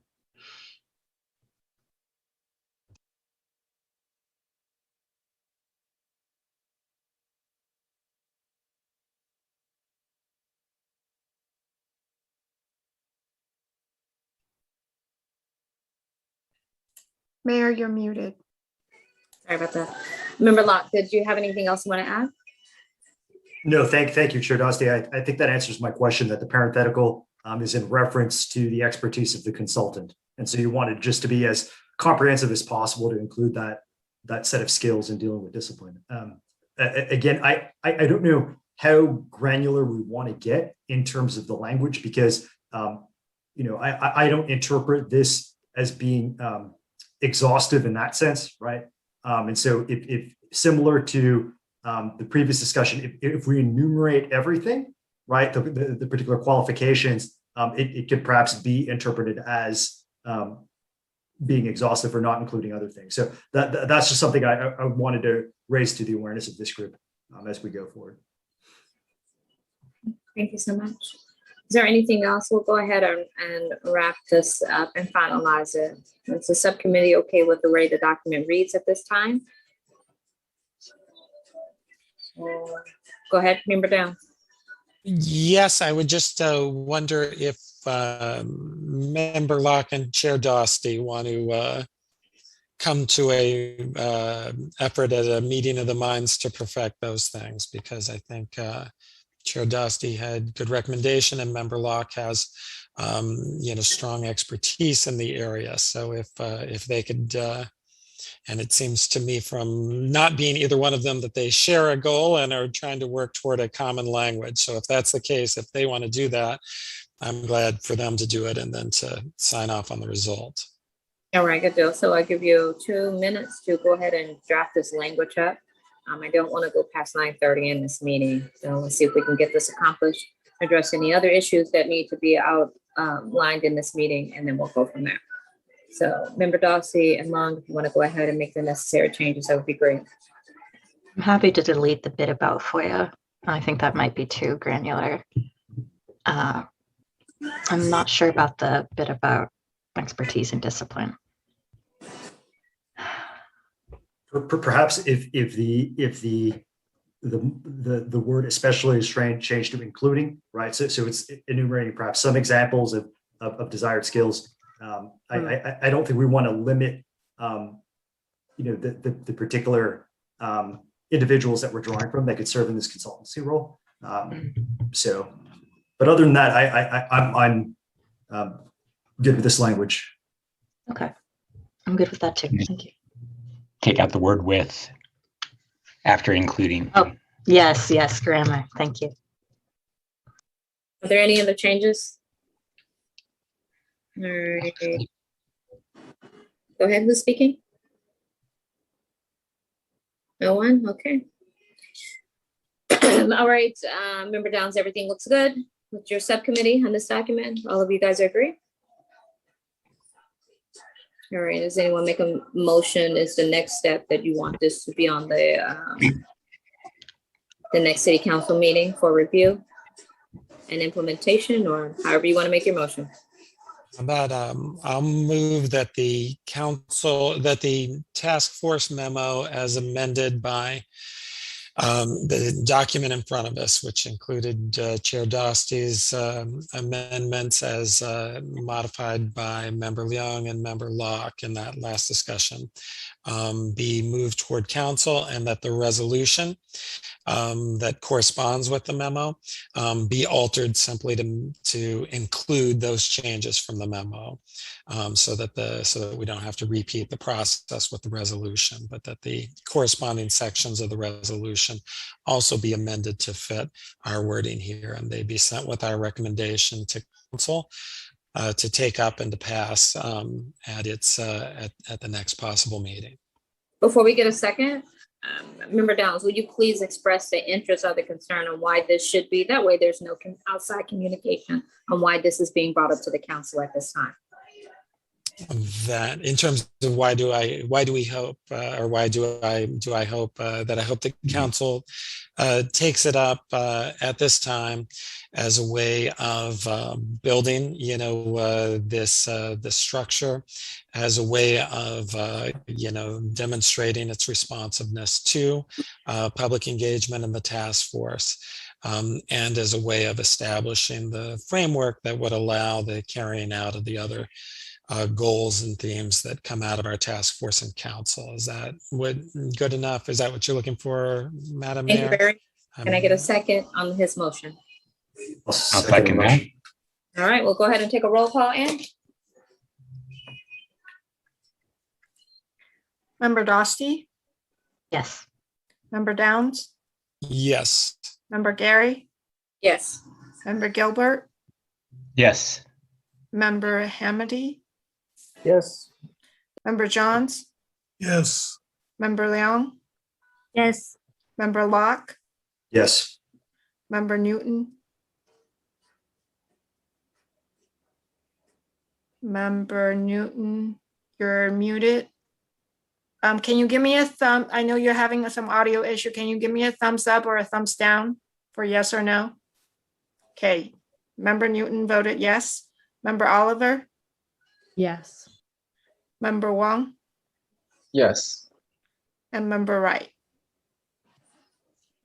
Yes. So the motion carries. All right, thank you. Before we adjourn the meeting, is there anything else that you would like to speak on or add for future agenda items? Member Downs, go ahead, please. Just very quickly, the one thing I would suggest is that everybody who can, when this is agendized on the council, to dial in. I know that I don't need to tell Madam Mayor, but I know that the meetings can be long and demanding, but if it's something that is important to us, it's important that we be heard and also spread the word to anyone else who you think would want to be heard on this issue. Will you tell us when it's going to be on the agenda, Anne? You can sign up at the city's website, e-notification, and you'll get email notification on all council agendas. Okay, is there anything else before we end? All right, well, I would like to thank you again for participating in this. Oh, I'm sorry, Chair Dawson, go ahead. I'm sorry, I didn't see your hand. That's okay. Just one, I think there might be a public member if they contribute. I'm not sure. And to the hiring freeze, I would push up again, please. I'm sorry, say it one more time. What you would like to see on the agenda, is that what you're asking for? Yes, on the agenda, the freeze on hiring for the police department. Anyone else? I would like to see the police budget and broken down, like how much overtime, I think just more details than just what's written on the biennial budget right now. Because right now it does salaries. All right, anything else? Make sure I'm not missing anyone. It looks like we have one public comment before we end. And 1 minute, please.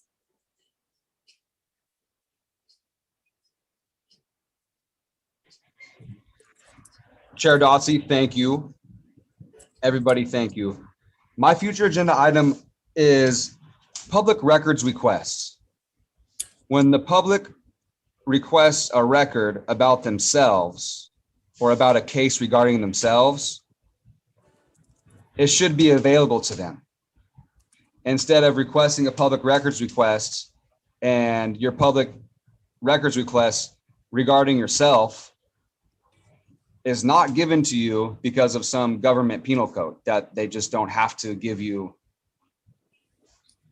I mean, because I've requested myself public record requests and the police department refuses to give me my own information.